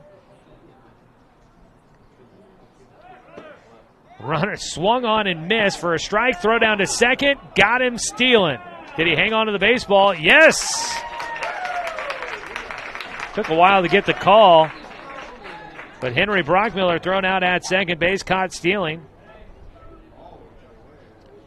Ball beat him there by a wide margin. At the plate, Joe Brockmiller, late swing to try and affect the throw for Spencer Six. And so he got strike 2 on a half-hearted attempt. The 1-2 from Lamb outside for ball 2.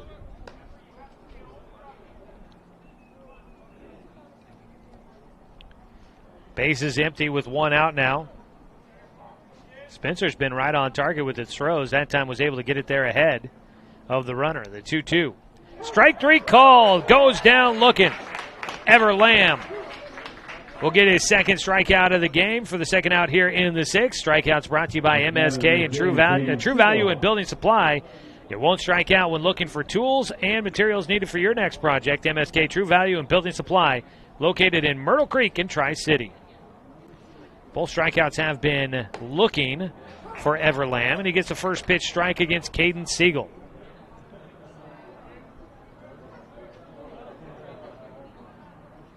The 0-1 fouled away, strike two.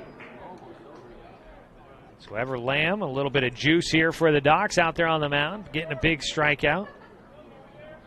Trying to pitch a clean sixth inning. The 0-2 is outside, ball one.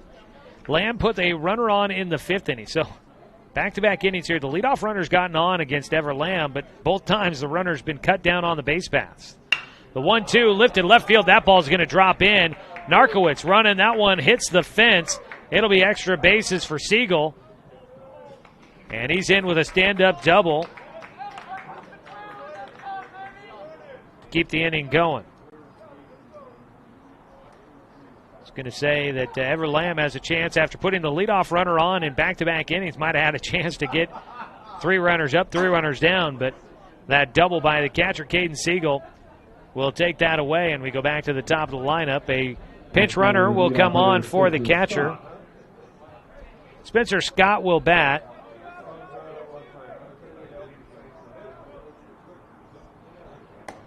Takes low. Ball one.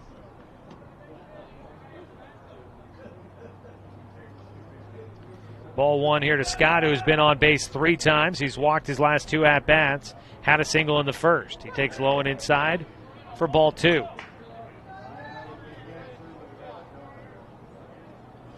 Running at second base is Stanley Schopp. Courtesy runner for the catcher. The 2-0 is low again. It has been something about Spencer Scott today. The pitchers have not had success against him. He's walked twice, once with the bases loaded, and now they're just going to put him on. Unless I was a pitch behind somehow. But I think they just intentionally walked him. So runners at first and second with two down, and we go to the two-hitter. First pitch swinging for Sean Murphy. Popped in the air. Narkowitz tracking it will make the catch to retire the side. Ever Lamb gets through the top of the sixth inning. No runs on one hit. Make it two hits. There were no errors and two men left on base for the Lumberjacks. Still tied at 4 as we go to the bottom of the sixth inning. This is Docs Baseball on 541radio.com and on the Score, 92.3 FM and 1490 AM. Looking for more local sports coverage? CBS Sports Radio 1490 The Score has you covered. Check out our homepage at 541radio.com for sports stories, scores, and podcasts. And follow us on social media. 1490 The Score is on Twitter, Facebook, and Instagram. And take the station with you wherever you go with the 541 Radio app. Download the app in your smartphone's app store and get access to a live stream of the station, sports stories, podcasts, and easy messaging with the station and others.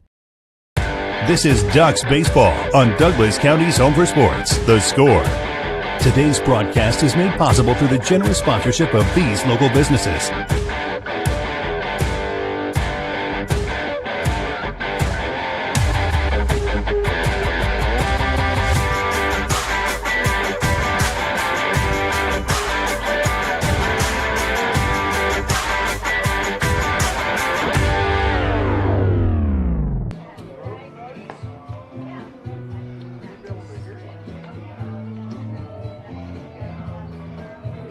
Bottom of the sixth inning, 4-4 ball game. Docs Baseball brought to you by DC Farmers Co-op, where everyone's welcome to shop. And by Mahalo Heating and Air Conditioning, your best choice for the finest indoor comfort control. Call them today at 672-6707. Go to the bottom of the sixth. This game tied at 4. Take a look at your Garrettson Building Supplies scoreboard update. As we've had a pitching change, by the way. Taking a look at the scoreboard for the visiting Lumberjacks. 4 runs on 7 hits, and they've committed 1 error. On the other side for the Docs, they've got the 4 runs on 5 hits, 1 error for the Docs as well. That's your Garrettson Building Supply scoreboard update. Helping build better communities, Garrettson Building Supply supporting our Douglas County community for nearly 100 years. So it'll be Evan Bueckley that'll lead things off against the new man on the mound. The righty fires in and misses high for ball 1. It'll be Henry Brockmiller that'll take over on the mound. The DH coming in for the pitcher, who he was hitting for. Missing low. Brockmiller falls behind 2-0 against Evan Bueckley, who was 0 for 2 in the game. Missing again. And Bueckley has a great start here against the new man.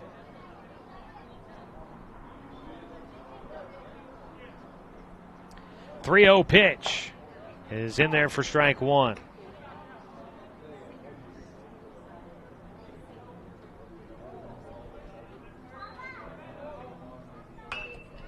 Foul ball on the 3-1 offering makes it a full count here for Bueckley.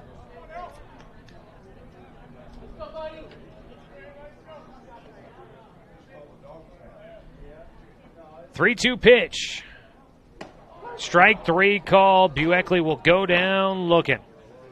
That'll be the first strikeout for Henry Brockmiller, and he fights his way back after falling behind 3-0. And it'll be the 8th strikeout of the game for the Docs. Up to bat will be the top of the order, Spencer, 6. Spencer is 1 for 1 with 2 walks and a single.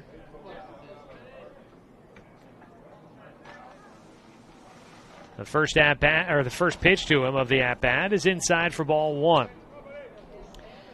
So after the Shelby and Miguelina construction call to the pen, Gavin Klyer done for the day. 5 innings work, gave up 5 hits, 4 earned runs, 4 walks, and 7 strikeouts. As 6 puts the ball in the air to left center that is caught by center fielder Logan Geisler.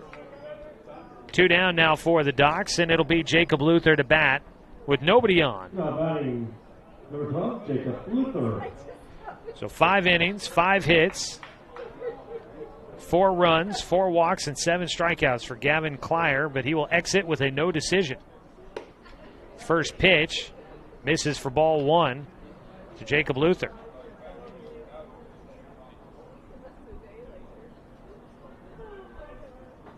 The 1-0 taken for strike 1.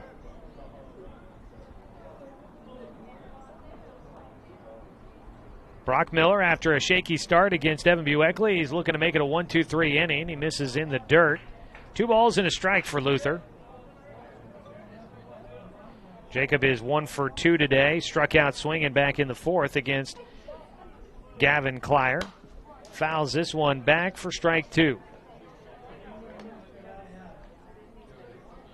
2 balls, 2 strikes, 2 outs, and nobody on base in the bottom of the 6th. Tie ball game, 4-4. High and away for ball 3.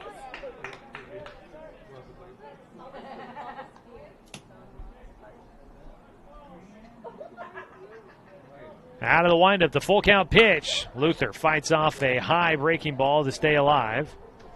Might have been out of the zone, but it was close. 2 strikes against you got to protect. Luther does just that. The 3-2 again. Low and outside. That one close as well. Just misses. So a 2-out walk issued to Jacob Luther. Now batting Doran Gillespie. Go to the heart of the lineup. Doran Gillespie will bat. He was hitting in the 4th inning in a critical moment with a man at third base and 2 outs. The Docs were at the time trailing by 1. He struck out swinging. He bats here. Docs in a tie ball game, a man at first with 2 outs. Gillespie had an RBI single back in the 1st. Extra bases here could be beneficial for the Docs. A high pitch, throw back down to first. Luther back in safely. 1-0 count for Gillespie.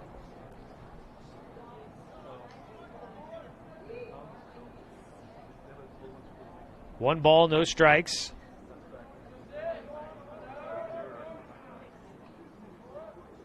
On the mound, Brockmiller delivers high for ball 1. They make it ball 2. The 2-0 delivery coming up. On that first base side of the rubber, Brockmiller delivers in. The righty gets a foul ball out of Gillespie. 2 balls, 1 strike.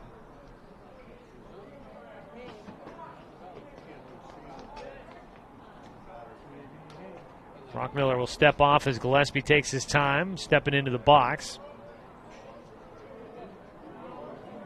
Docs trying to win for a second time against the Lumberjacks in this tournament, but they're in a tie ball game here late. Gillespie will find himself ahead, 3 balls and 2 strikes. I make 3 and 1, I believe. Sorry. 3-1 pitch coming up for Doran Gillespie. Ball 4, back-to-back walks issued by Henry Brockmiller.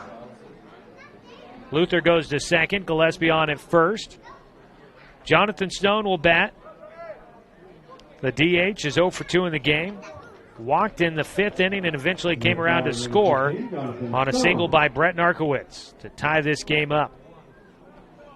And that's where we stand right now at the 4-4 ball game. First pitch to Stone, low and outside for ball 1. Tonight's game brought to you by Mahalo Heating and Air Conditioning, your best choice for the finest indoor comfort control. Call them at 672-6707. Underneath one, Stone pops it up, and that'll get out of play. That ball drifting out down the first base side.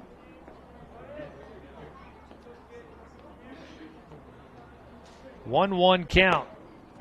And that one, Stone is tall. That ball was up there. That one misses for a 2-1 count. We'll get a fresh baseball out to the mound.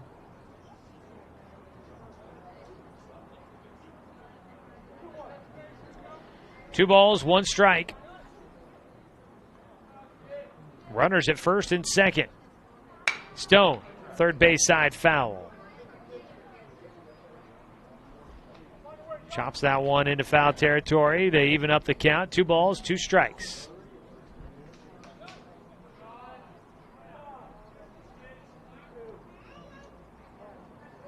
Brockmiller trying to work through this 6th inning after coming on in relief of Gavin Klyer. Misses low, and the count will go full for a 3rd straight batter. And for a 4th time here in the 6th inning, the Docs will have a hitter with a full count. Runners will be moving on the pitch. They take off. Stone hits it to third, picked up there by Scott. He'll have to go to first. His throw in time to finish off the inning. Defense behind Henry Brockmiller gets him out of it in the 6th inning. No runs, no hits. There were no errors and 2 men left on base. We're still knotted at 4 as we go to the 7th final frame in regulation coming up when we return on 541radio.com and on the Score, 92.3 FM and 1490 AM.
Seventh inning in a tie ball game.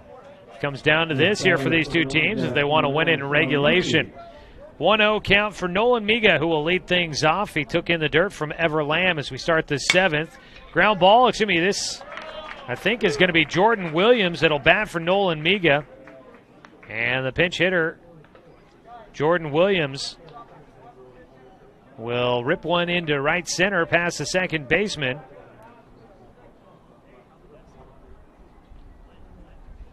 So that's a leadoff runner on base for the Lumberjacks.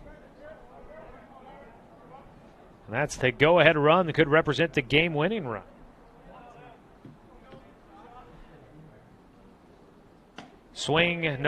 Breaking ball outside for ball one now to Mateo Burgos.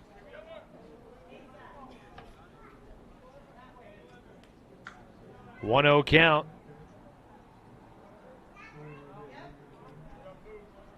On the mound, Ever Lamb. Bounces a pitch in. Williams will head to second base.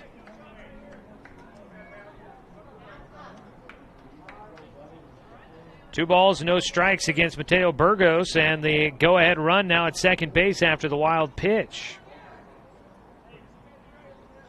Jordan Williams in scoring position.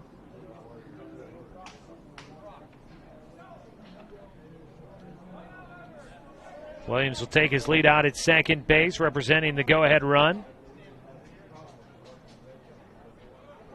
Lamb will step off before the next pitch. Burgos at the plate. Been on base all three times. He's 1 for 1, a single, hit by a pitch, and a walk. The 2-0 pitch is low from Lamb. And Burgos now well ahead in the at-bat, leading 3-0. Short bench for this Lumberjacks team, and now they've used everybody, at least has gotten into the game.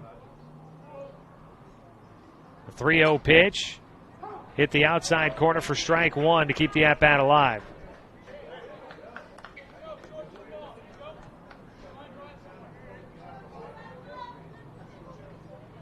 Three balls, one strike.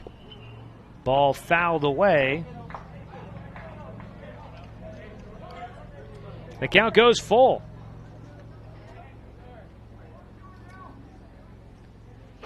Three-two count for Ever Lamb with the man out at second, needing an out here.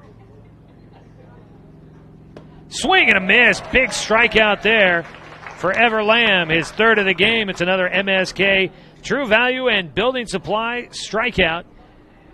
You won't strike out when looking for the tools and materials needed for your next project. MSK True Value and Building Supply, located in Myrtle Creek and Tri-City. Up to bat next will be Colin Grimer.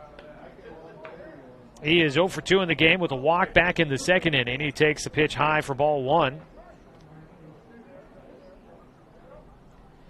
Go-ahead run out at second base as Ever Lamb misses low, and the count will go 2-0. Lamb trying to stay out of these counts where he falls behind. But he does it again here.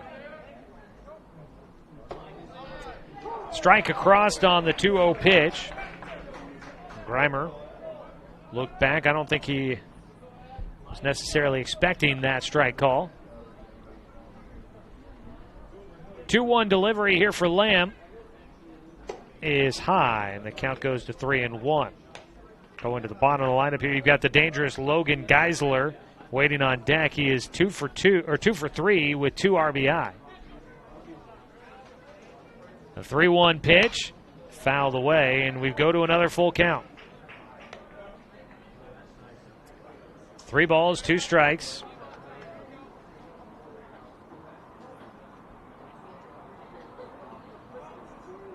The 3-2 pitch, swung on and missed. Again, another strikeout for Lamb, his fourth in just a couple of innings of work. 2 down. And now it'll be Logan Geisler trying to score that go-ahead run from second. Geisler, again, 2 for 3 with singles in his first 2 at-bats, both of them driving in runs. So he comes up in a critical moment here trying to drive in another one. Fouls off the first pitch for strike one. Ever Lamb entered the game in the fourth, so this, let's see, he has now pitched officially 3 full innings, trying to get to 3 1/3. 3 innings, and he's got 4 strikeouts. Gets a strike on the outside corner with his breaking ball, and Geisler falls behind 0-2 in the at-bat. A chance to try and finish it off after the leadoff single by Jordan Williams in a pinch hit. The 0-2, high, and the count will go to 1-2. For the Docs, going to the bottom of the 7th as they try to walk off with a win, they'll have Jet Black, Jay Stoffel, and Brett Narkowitz due up. The 1-2, just outside. So Ever Lamb A 2-2 count with 2 outs and a man at second base. Trying to get through the top of the 7th, give his team a chance to win it in the bottom of the 7th. And he will with another strikeout. Ever Lamb strikes out the side, his 5th of the game. He has come on in relief, and he has shut out this Lumberjacks team. No runs on 1 hit. There were no errors. 1 man left on base. We go to the bottom of the 7th. Doc's trying to walk off with the win when we return on 541radio.com and on The Score, 92.3 FM at 1490 AM. This is Ducks Baseball on Douglas County's Home for Sports, The Score. Today's broadcast is made possible through the generous sponsorship of these local businesses.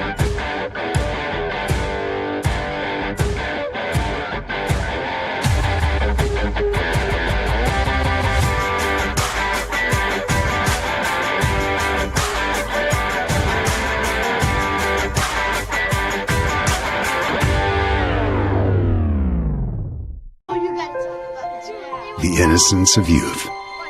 Is there anything any better? But soon they'll be in high school and facing all the same challenges you faced. How to make friends, how to fit in, how to be cool. We want our children to have everything they'll need to live fulfilling and productive lives. Make sure the kids in your family are among the more than 120,000 participants here in Oregon who take part in high school sports or activities. You could just fade it out and come back.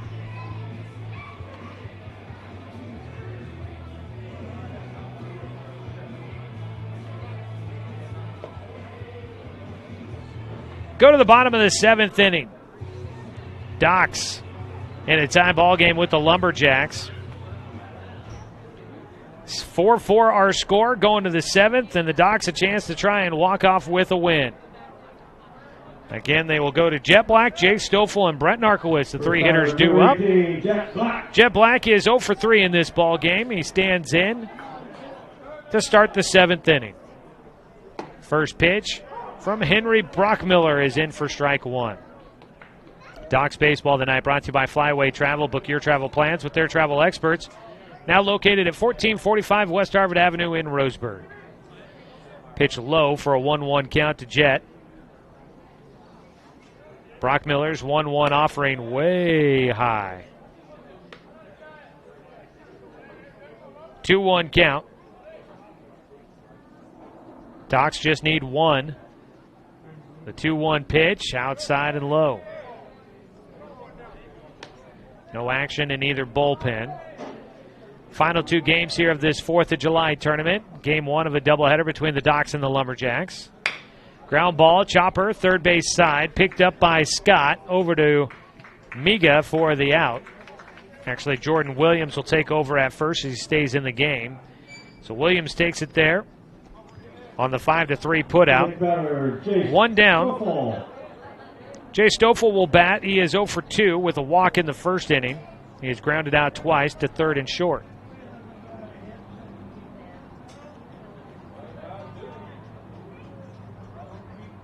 Stoffel's first pitch hits the outside corner for strike 1.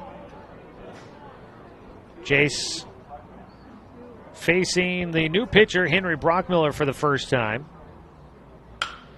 Got that one off the handle out to center field. It will carry long enough to get out to Logan Geisler for out number 2. 2 away. And now it'll be up to Brett Narkowitz. Try and win this one here in regulation. I don't know if we'll go to extras. I just saw the umpire maybe giving us a signal that maybe this could be it. I'm not sure. Sometimes these tournament games, you make up the rules as you go. They may just call it after this and then go to the final game of the tourney. A 1-0 count for Brett Narkowitz. Pitch in the dirt for a 2-0 count. Kind of feel like a bit of a shame if that's the way it goes, but we will find out. The 2-0 pitch. Narkowitz fouls it off. Gives him a 2-1 count.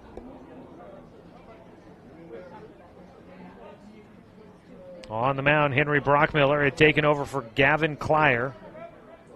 A big swing and a miss out of Narkowitz for strike 2. Clyer exited the game after giving up the game-tying run in the 5th. That's as far as he'd make it. And so neither starting pitcher will factor into the decision. Narkowitz will keep the game going. Single to left field. He's 2 for 2. Brent Narkowitz coming in that 7 spot. Takes over and gets a couple of singles. The 7 hole in the lineup is productive, 2 for 3. Drake Bourgeois was 1 for 2 before coming out of the game. Cade Johnson will dig in. He is 0 for 1, struck out in the 5th. It'll be on his shoulders now to try and keep this game going. Brock Miller, the first pitch, hits the outside corner for strike 1.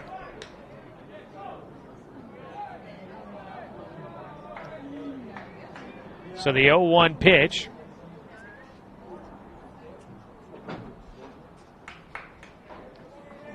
Oh-1 pitch to Cade Johnson. Nope, throw over to first.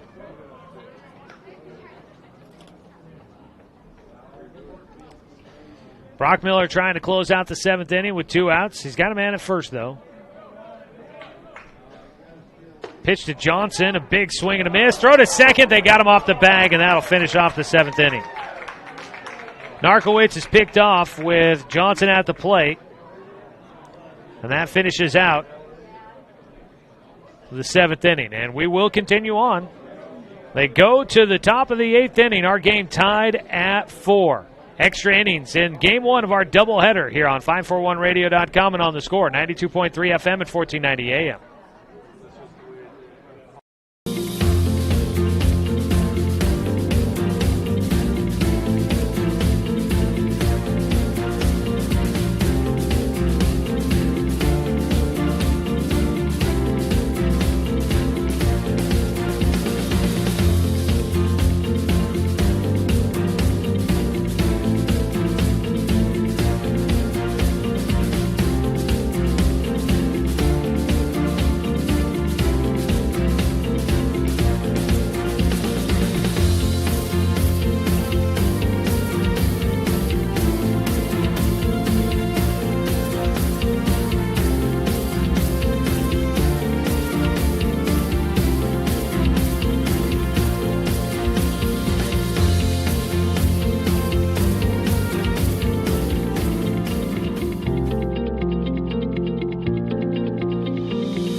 Eighth inning, they will start with a runner at second base as we go to extras. Out at second will be Logan Geisler. Before we get to the action, let's go ahead and pause 10 seconds for station identification. This is Ducks Baseball on the Score.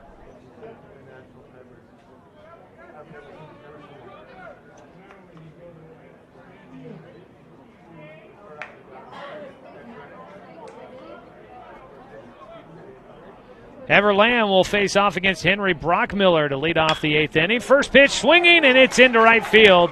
Past a diving second baseman for the Ducks. I believe Luke Van Norman playing at second base now. Henry Brockmiller will rip one out there for a single. Moving up to third base was Logan Geisler, the runner that started at second to begin the extra inning. So 2 runners on with nobody out. Joe Brockmiller will bat. Brockmiller is 0 for 3. Docs lost in extra innings last night, 9-5 against the Springfield Timbers elite team. New batter number 6, Stanley Shoppy. Got a new batter here for Joe Brockmiller. Off the bench comes Stanley Shop.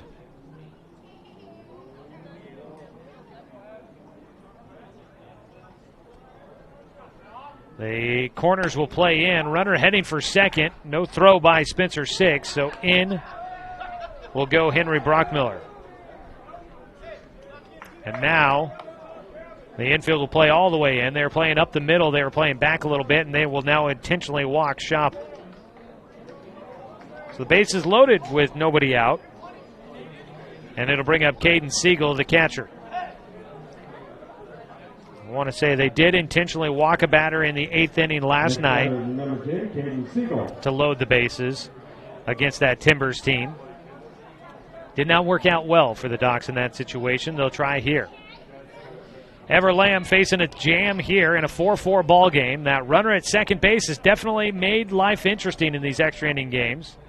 First pitch in the dirt. Ball 1 to Caden Siegel. Geisler, the inherited runner at second base. Now he's at third. At second base is Henry Brockmiller, and at first, Stanley Shop. A pitch. That got him, they said. Hit batter will bring in a run. So Caden Siegel will pick up an RBI with the hit by pitch. Siegel didn't even realize he had gotten hit by that pitch, apparently. He was standing there still waiting for the next pitch. The bases loaded, 1 run in, 5-4. The Lumberjacks will take a lead. First pitch now to the top of the order. Spencer Scott will take strike 1. I believe they've left Caden Siegel in to run. They didn't have a lot of guys to run, so Siegel will stay in to run for himself. An outside pitch gets by Spencer 6, and a run will come in. Now 6-4. The Lumberjacks ahead of the Docs. Everybody else moving up. Wild pitch, scoring a run. So runners at second and third. Nobody out still. 2 runs in. The 1-1 is high. Spencer Scott is 1 for 1 in this game with 3 walks. He was intentionally walked his last time up. I was almost wondering if they might do it again here. The 2-1 is high for a 3-1 count, and he may be about to take a intentional walk. They pitch around him here, not letting him really do any damage. 3-1, no, they go after him. And he swings and fouls off the 3-1 pitch for a full count. Ever Lamb in relief now finds his team behind 6-4. The 3-2 pitch is a breaking ball low and outside for ball 4. So that walk will put Spencer Scott on for a 5th time in this ball game. He's got 4 walks. That's a big number there. Now batting Sean Murphy. That is just the 3rd walk issued by Ever Lamb as the first pitch swinging now for Sean Murphy. Fouled up and into the bleachers behind the dugout for the Docs. Down the third base side. Murphy, 0-1 count for the left-handed hitter. He is 0 for 4 in this ball game. Fouls off another one for strike 2. Docs will be looking for a double play option to try and go home to first if they can. Try and save a run, down 6-4 here in the top of the 8th. The 0-2 pitch for Lamb is outside for a 1-2 count. Around the diamond, you've got Stoffel at first, Van Norman at second, Luther at third, and Cade Johnson at short. Your defensive alignment there. A couple of changes since the first inning. 2-2 count now for Sean Murphy. In the outfield, Narkowitz took over in left. You still got Jet Black in center, and in right field, Doran Gillespie. That ball popped in the air on the 2-2, goes out to Narkowitz in left. He made a tough read, makes the catch, throws to the plate. The throw in time. No, the ball gets away from Spencer 6. Great throw from left field by Narkowitz. It was just a hair short. And Spencer had to try and corral it in as the runner was coming in. A little bit of contact and able to score is Stanley Shop. Sac fly will be counted for Sean Murphy. 3 runs in now in the 8th inning. 1 out. They almost got it there. Can't ask for much more on the throw there by Narkowitz in left. And for Spencer, he did everything he could to hang on to that baseball. His contact was coming. Just a tough play to be made, and the Docs just couldn't quite make it. Runners at first and second. Ground ball up the middle. Off the glove for Van Norman into center field. Jet comes up with it. He'll throw to the plate. That throw in time. Tag at the plate for the out.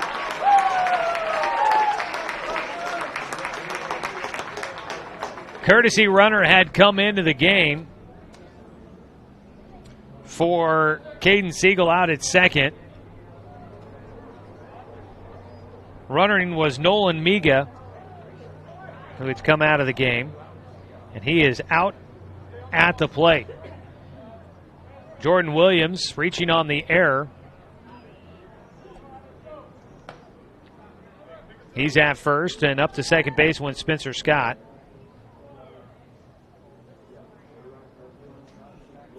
So 2 down. Still 7-4, the lead for the Lumberjacks. There's a strike across here against Mateo Burgos. 1-1 count for the 4-hitter. Ever Lamb trying to get the final out here. Docs will have their work cut out for him on offense. Burgos hits one in the air to left field. Charging in, it'll be the shortstop that going out. Johnson that makes the play to finish off the inning. 8 hitters to the plate, 3 runs come across for the Lumberjacks. They lead 7-4. Docs in the bottom of the 8th have to get 3 to keep the game going when we return on 541radio.com and on the Score, 92.3 FM and 1490 AM. This is Ducks Baseball on Douglas County's Home for Sports, The Score. Today's broadcast is made possible through the generous sponsorship of these local businesses.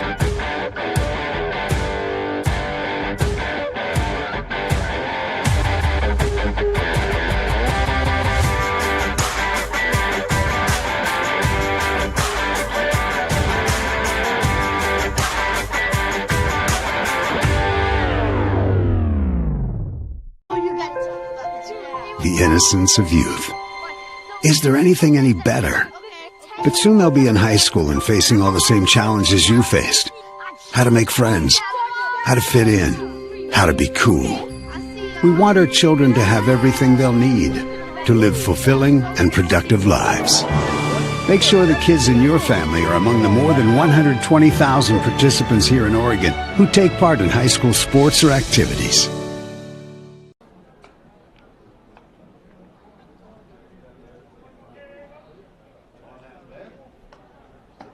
Go to the bottom of the 8th inning. Docs trailing 7-4 in tonight's contest.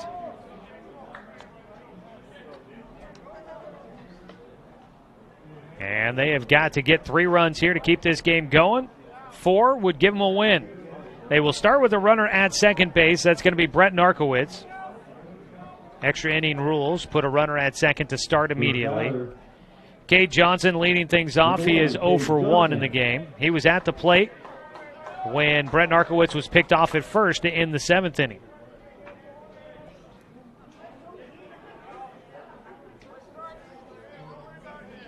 First pitch. Johnson will foul it off for strike 1. Tonight's game brought to you by Chuck Swarman Family Auto Repair. Are you ready to go where life takes you? By Umpqua Dairy, your local dairy since 1931. And by Pepsi and Bigfoot Beverages of Roseburg. Pick up a delicious, refreshing Pepsi today.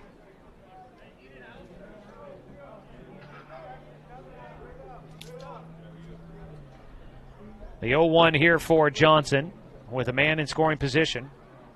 High and inside for a 1-1 count.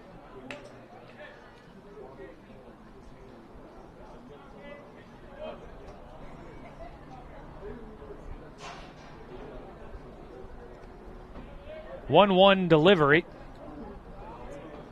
for Henry Brockmiller, who has come on in relief earlier in this game, back in the 6th inning. He misses low for a 2-1 count.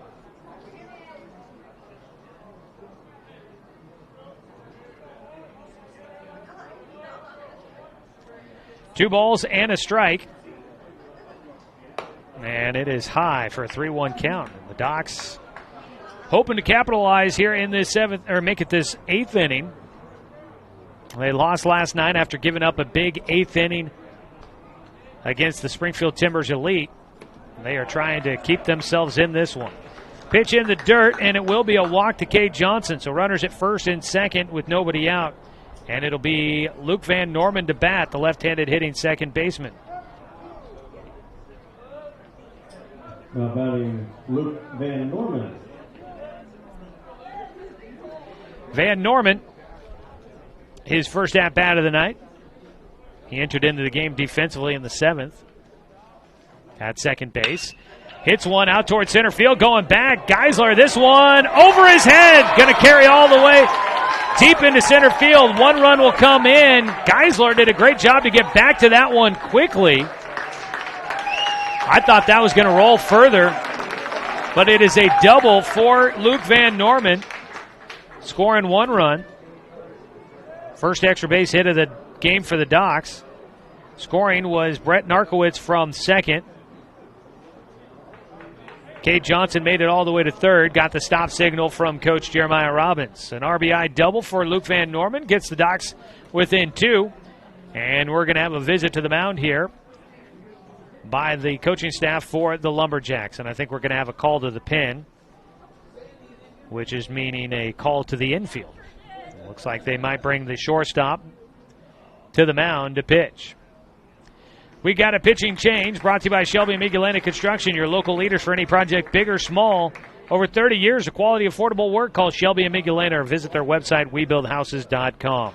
Come back, top of the order coming up for the Docs. They are trailing by 2 with 2 in scoring position in the bottom of the 8th inning. This is Docs Baseball on 541radio.com and on the Score, 92.3 FM and 1490 AM.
Bottom of the 8th inning, and we've had a call to the pen brought to you by Shelby and Migulena Construction, your local leaders for any project, big or small. Over 30 years of quality, affordable work.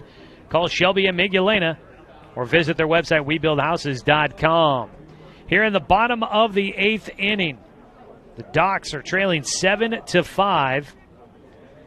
They've got 1 run in, nobody out so far, and the new man on the mound is Mateo Burgess. He takes over for Henry Brockmiller, who had pitched 2 innings, gave up 2 hits. Right now credited with 1 run, although the 2 runners on base would go to his total. 3 walks and 1 strikeout for Brockmiller. Brockmiller in line to get a win if Burgos can get 3 outs.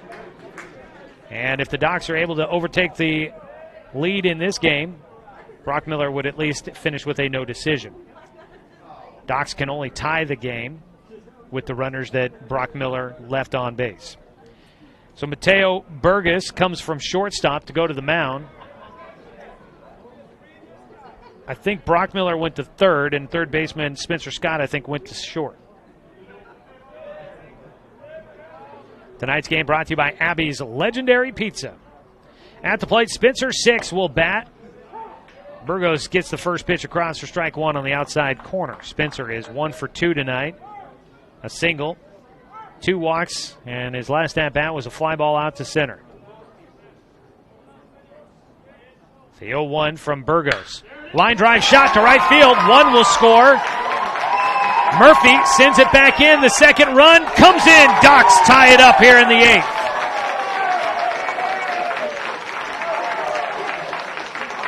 Spencer 6 with a 2-run single to right field. His second hit of the night. And it gives us a tie ball game, 7-7. The game-winning run now at first with nobody out. Top of the order here, Jacob Luther, the 2-hitter, stands in. He's 1 for 2, walked his last time up.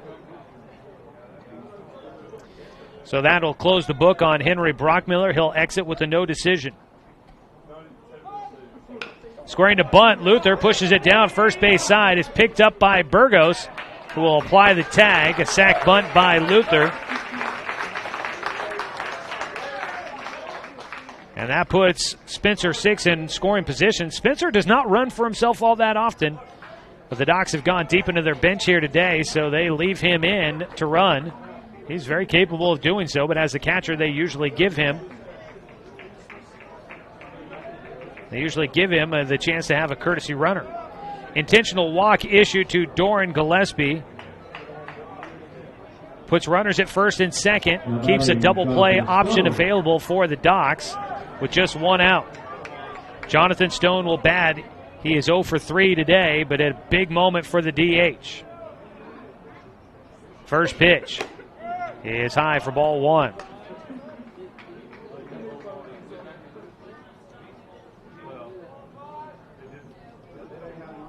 A 1-0 count. Burgos gets a swing and a foul tip back to the netting for strike 1.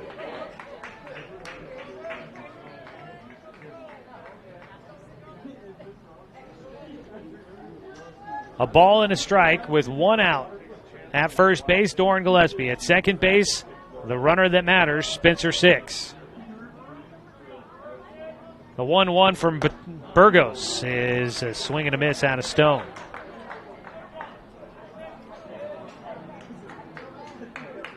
This would be a big second out if they can get it. The Lumberjacks give up their 3-1 lead here in the bottom of the 8th inning in extras. The 1-2. High and away for ball 2. Game 1 of a doubleheader tonight. Of course, that means we run a little long.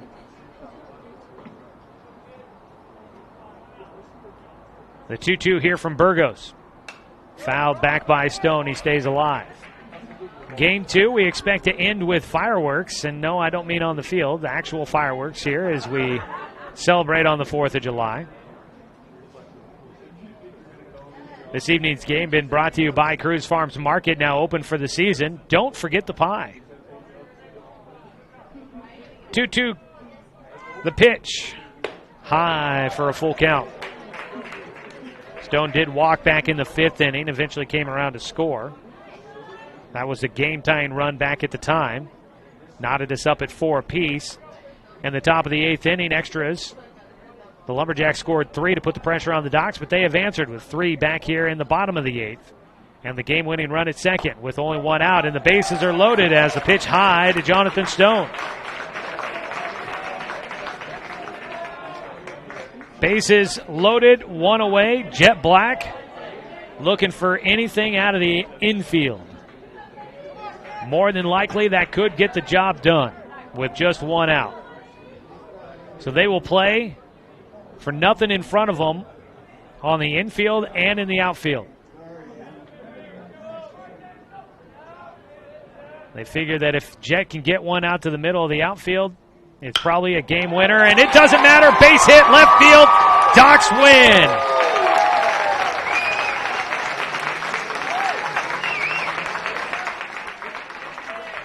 Base knocked by Jet Black, his first of the game, drives in the game-winning run. Docs win 8-7 on top of the visiting Lumberjacks. Scoring was Spencer 6 on the ground ball through the left side of the infield. And that will do it for us here in Game 1 of the doubleheader. 4 runs in the 8th inning for the Docs. They win 8-4. We'll come back with the post-game show to Game 1 of our doubleheader on 541radio.com and on the Score, 92.3 FM and 1490 AM. Cold drink. Right behind the first base dugout side.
Welcome, everybody, to the Roseburg Disposal postgame show. Let them make the run to the dump for you. That is Roseburg Disposal at 673-7122. Final score in Game 1 of this doubleheader between the Lumberjacks and the Docks. 8-7, your final score. Docks win it in a walk-off in the bottom of the 8th. Looking at the Garrettson Building Supply scoreboard update for the last time here in Game 1. For the visiting Jacks, 7 runs on 9 hits. They commit 1 error in the ballgame and end up leaving 10 runners on base. For the Docks, they score 8 runs on 9 hits. They committed 2 errors, and the Dock Stewarts will leave 9 runners before the game was done. 9 runners on base, we'll say. Ever Lamb will pick up the win tonight in relief as he pitches from the 4th inning on. Ends up pitching 4 1/3 innings in this one. And he picks up the win here tonight for the Docks. Taking the loss will be Mateo Burgos, who came on in relief and gives up 1 run, but it was the winning run in this game. Docks improved to 6-7 on the season, and they'll look for a possible sweep of this Jacks team, playing them 3 times total in this tournament here this weekend. Well, I guess this week, I should say. So the Docks get the big comeback win in extra innings, 8-7, your final score. We'll come back. We'll look a little bit more in depth at the numbers from Game 1 of the doubleheader. Docks on top of the Jacks, 8-7, here on 541radio.com and on the score, 92.3 FM and 1490 AM. The innocence of youth. Is there anything any better? But soon they'll be in high school and facing all the same challenges you faced. How to make friends, how to fit in, how to be cool. We want our children to have everything they'll need to live fulfilling and productive lives. Make sure the kids in your family are among the more than 120,000 participants here in Oregon who take part in high school sports or activities. Looking for more local sports coverage? CBS Sports Radio 1490 The Score has you covered. Check out our homepage at 541radio.com for sports stories, scores, and podcasts. And follow us on social media. 1490 The Score is on Twitter, Facebook, and Instagram. And take the station with you wherever you go with the 541 Radio app. Download the app in your smartphone's app store and get access to a live stream of the station, sports stories, podcasts, and easy messaging with the station and others.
Back here at Champion Car Wash Field, where tonight the Docks win against the Lumberjacks Baseball Club out of Portland. And the Docks will improve to 6-7 on the year, and they will have a chance to try and get back to 500 before they put their season on hiatus for a little bit. And we'll have that with Game 2 coming up here tonight against this same Lumberjacks squad. Time now to take a look at the numbers in tonight's game, as the Docks will, let's see here, take a look at it. The Docks take the win 8-7 tonight. Docks had a 3-0 lead in the bottom of the first. They then gave up 2 runs to the Jacks in the top of the second, 1 run in the top of the third to tie the ball game up, and then the Lumberjacks took a lead in the top of the fourth. A one-run lead after 4 innings of play. Docs tied it up in the bottom of the 5th, and that's where we stayed, 4-4 after 7 innings of play. In the top of the 8th inning, with the runner automatically starting at second base, the Lumberjacks able to score 3 runs that inning off of Ever Lamb, and it looked like the Docs' chance at a victory in jeopardy. But they would put 4 runs across in the bottom of the 8th inning, and they get the win 8-7 here tonight. Looking at the pitching numbers, starting pitchers do not factor into the game. Gavin Clary and Logan Klopfenstein neither getting a decision tonight. Ever Lamb gets the win. He pitches 4 1/3 inning. He gave up 4 hits, 3 runs, all earned, 5 walks, 5 strikeouts for him. All 3 of those runs came in the 8th inning. He had pitched pretty good until that 8th. Getting the loss, Mateo Burgos in relief. He came in the bottom of the 8th. He gave up the game-winning run on the single by Jet Black. 2 hits total allowed by Burgos. The 1 run, 2 walks, no strikeouts for him. Looking at offensive numbers for Spencer Scott, he goes 1 for 1 in the game with 4 walks in this one. That's a good line there. Jordan Williams had a base hit. Mateo Burgos, he had a hit. He goes 1 for 3. Also, with 2 hits in this game, Logan Geisler was 2 for 5. It looks like I might have missed a start of that 8th inning. Oh, no, he started on second base as the inherited runner. That's right. That's why I don't have a hit for him there. So he goes 2 for 4 in this game. That extra runner starting out the inning is going to confuse me, I'm sure. 3 singles in the game for Henry Brockmiller. He goes 3 for 4. Let's see here. Caden Siegel at the bottom of the lineup. He goes 1 for 2 tonight with 2 walks in there as well. I believe, that is going to be the case. So 1 for 2 for Caden Siegel. He had a double on the evening. On the other side for the Docs, with a couple of hits in the game, Spencer Six, he goes 2 for 3 with 2 walks, 2 singles. He had 2 RBI and scored twice. Jacob Luther was 1 for 2 in the game with 2 sack bunts and a walk. Doran Gillespie goes 1 for 2. He had a RBI single in the first, scored a run. He was also hit by a pitch and walked twice. Jet Black was 1 for 5 on the evening, reached once on an error and scored a run, and then had the game-winning single in the 8th inning. Drake Bourgeois, 1 for 2, drove in 2 runs. In the same spot in the lineup, Brett Narkowitz was 2 for 2 in this game, had an RBI single in the 5th to tie the game up. Also scored a run in the 8th inning after he started the inning as a runner at second. And then in the 9th spot, Luke Van Norman had the big double in the 8th inning that got things started for the Docs, drove in the first run of that 8th inning, getting the Docs on their way to 4 runs to win this ball game. So that is a look at the numbers here tonight. It's time to name our player of the game for this one. And I'm going to give it to Spencer Six. He goes 2 for 3 in this contest, drove in 2 runs in the 8th inning to tie the game up and keep the Docs in this one. Spencer Six is your player of the game tonight, as his position. Luke Van Norman scored once for him as a courtesy runner, but then Spencer scoring the game-winning run as well. So a big day for the leadoff man for the Docs. Got on base 4 times. Spencer Six, your player of the game. We'll go ahead and take an extended break here as we get ready for Game 2 of our doubleheader. Stay with us, though. We'll come back. We'll start getting you ready for the second game of our twin bill against the Lumberjacks. We'll have it for you here in just a moment. Take a slightly extended break for those watching online. We will end Game 1 and get Game 2 started, so stay with us, folks. Docs Baseball continues on. This is Docs Baseball on 541radio.com and on The Score, 92.3 FM and 1490 AM.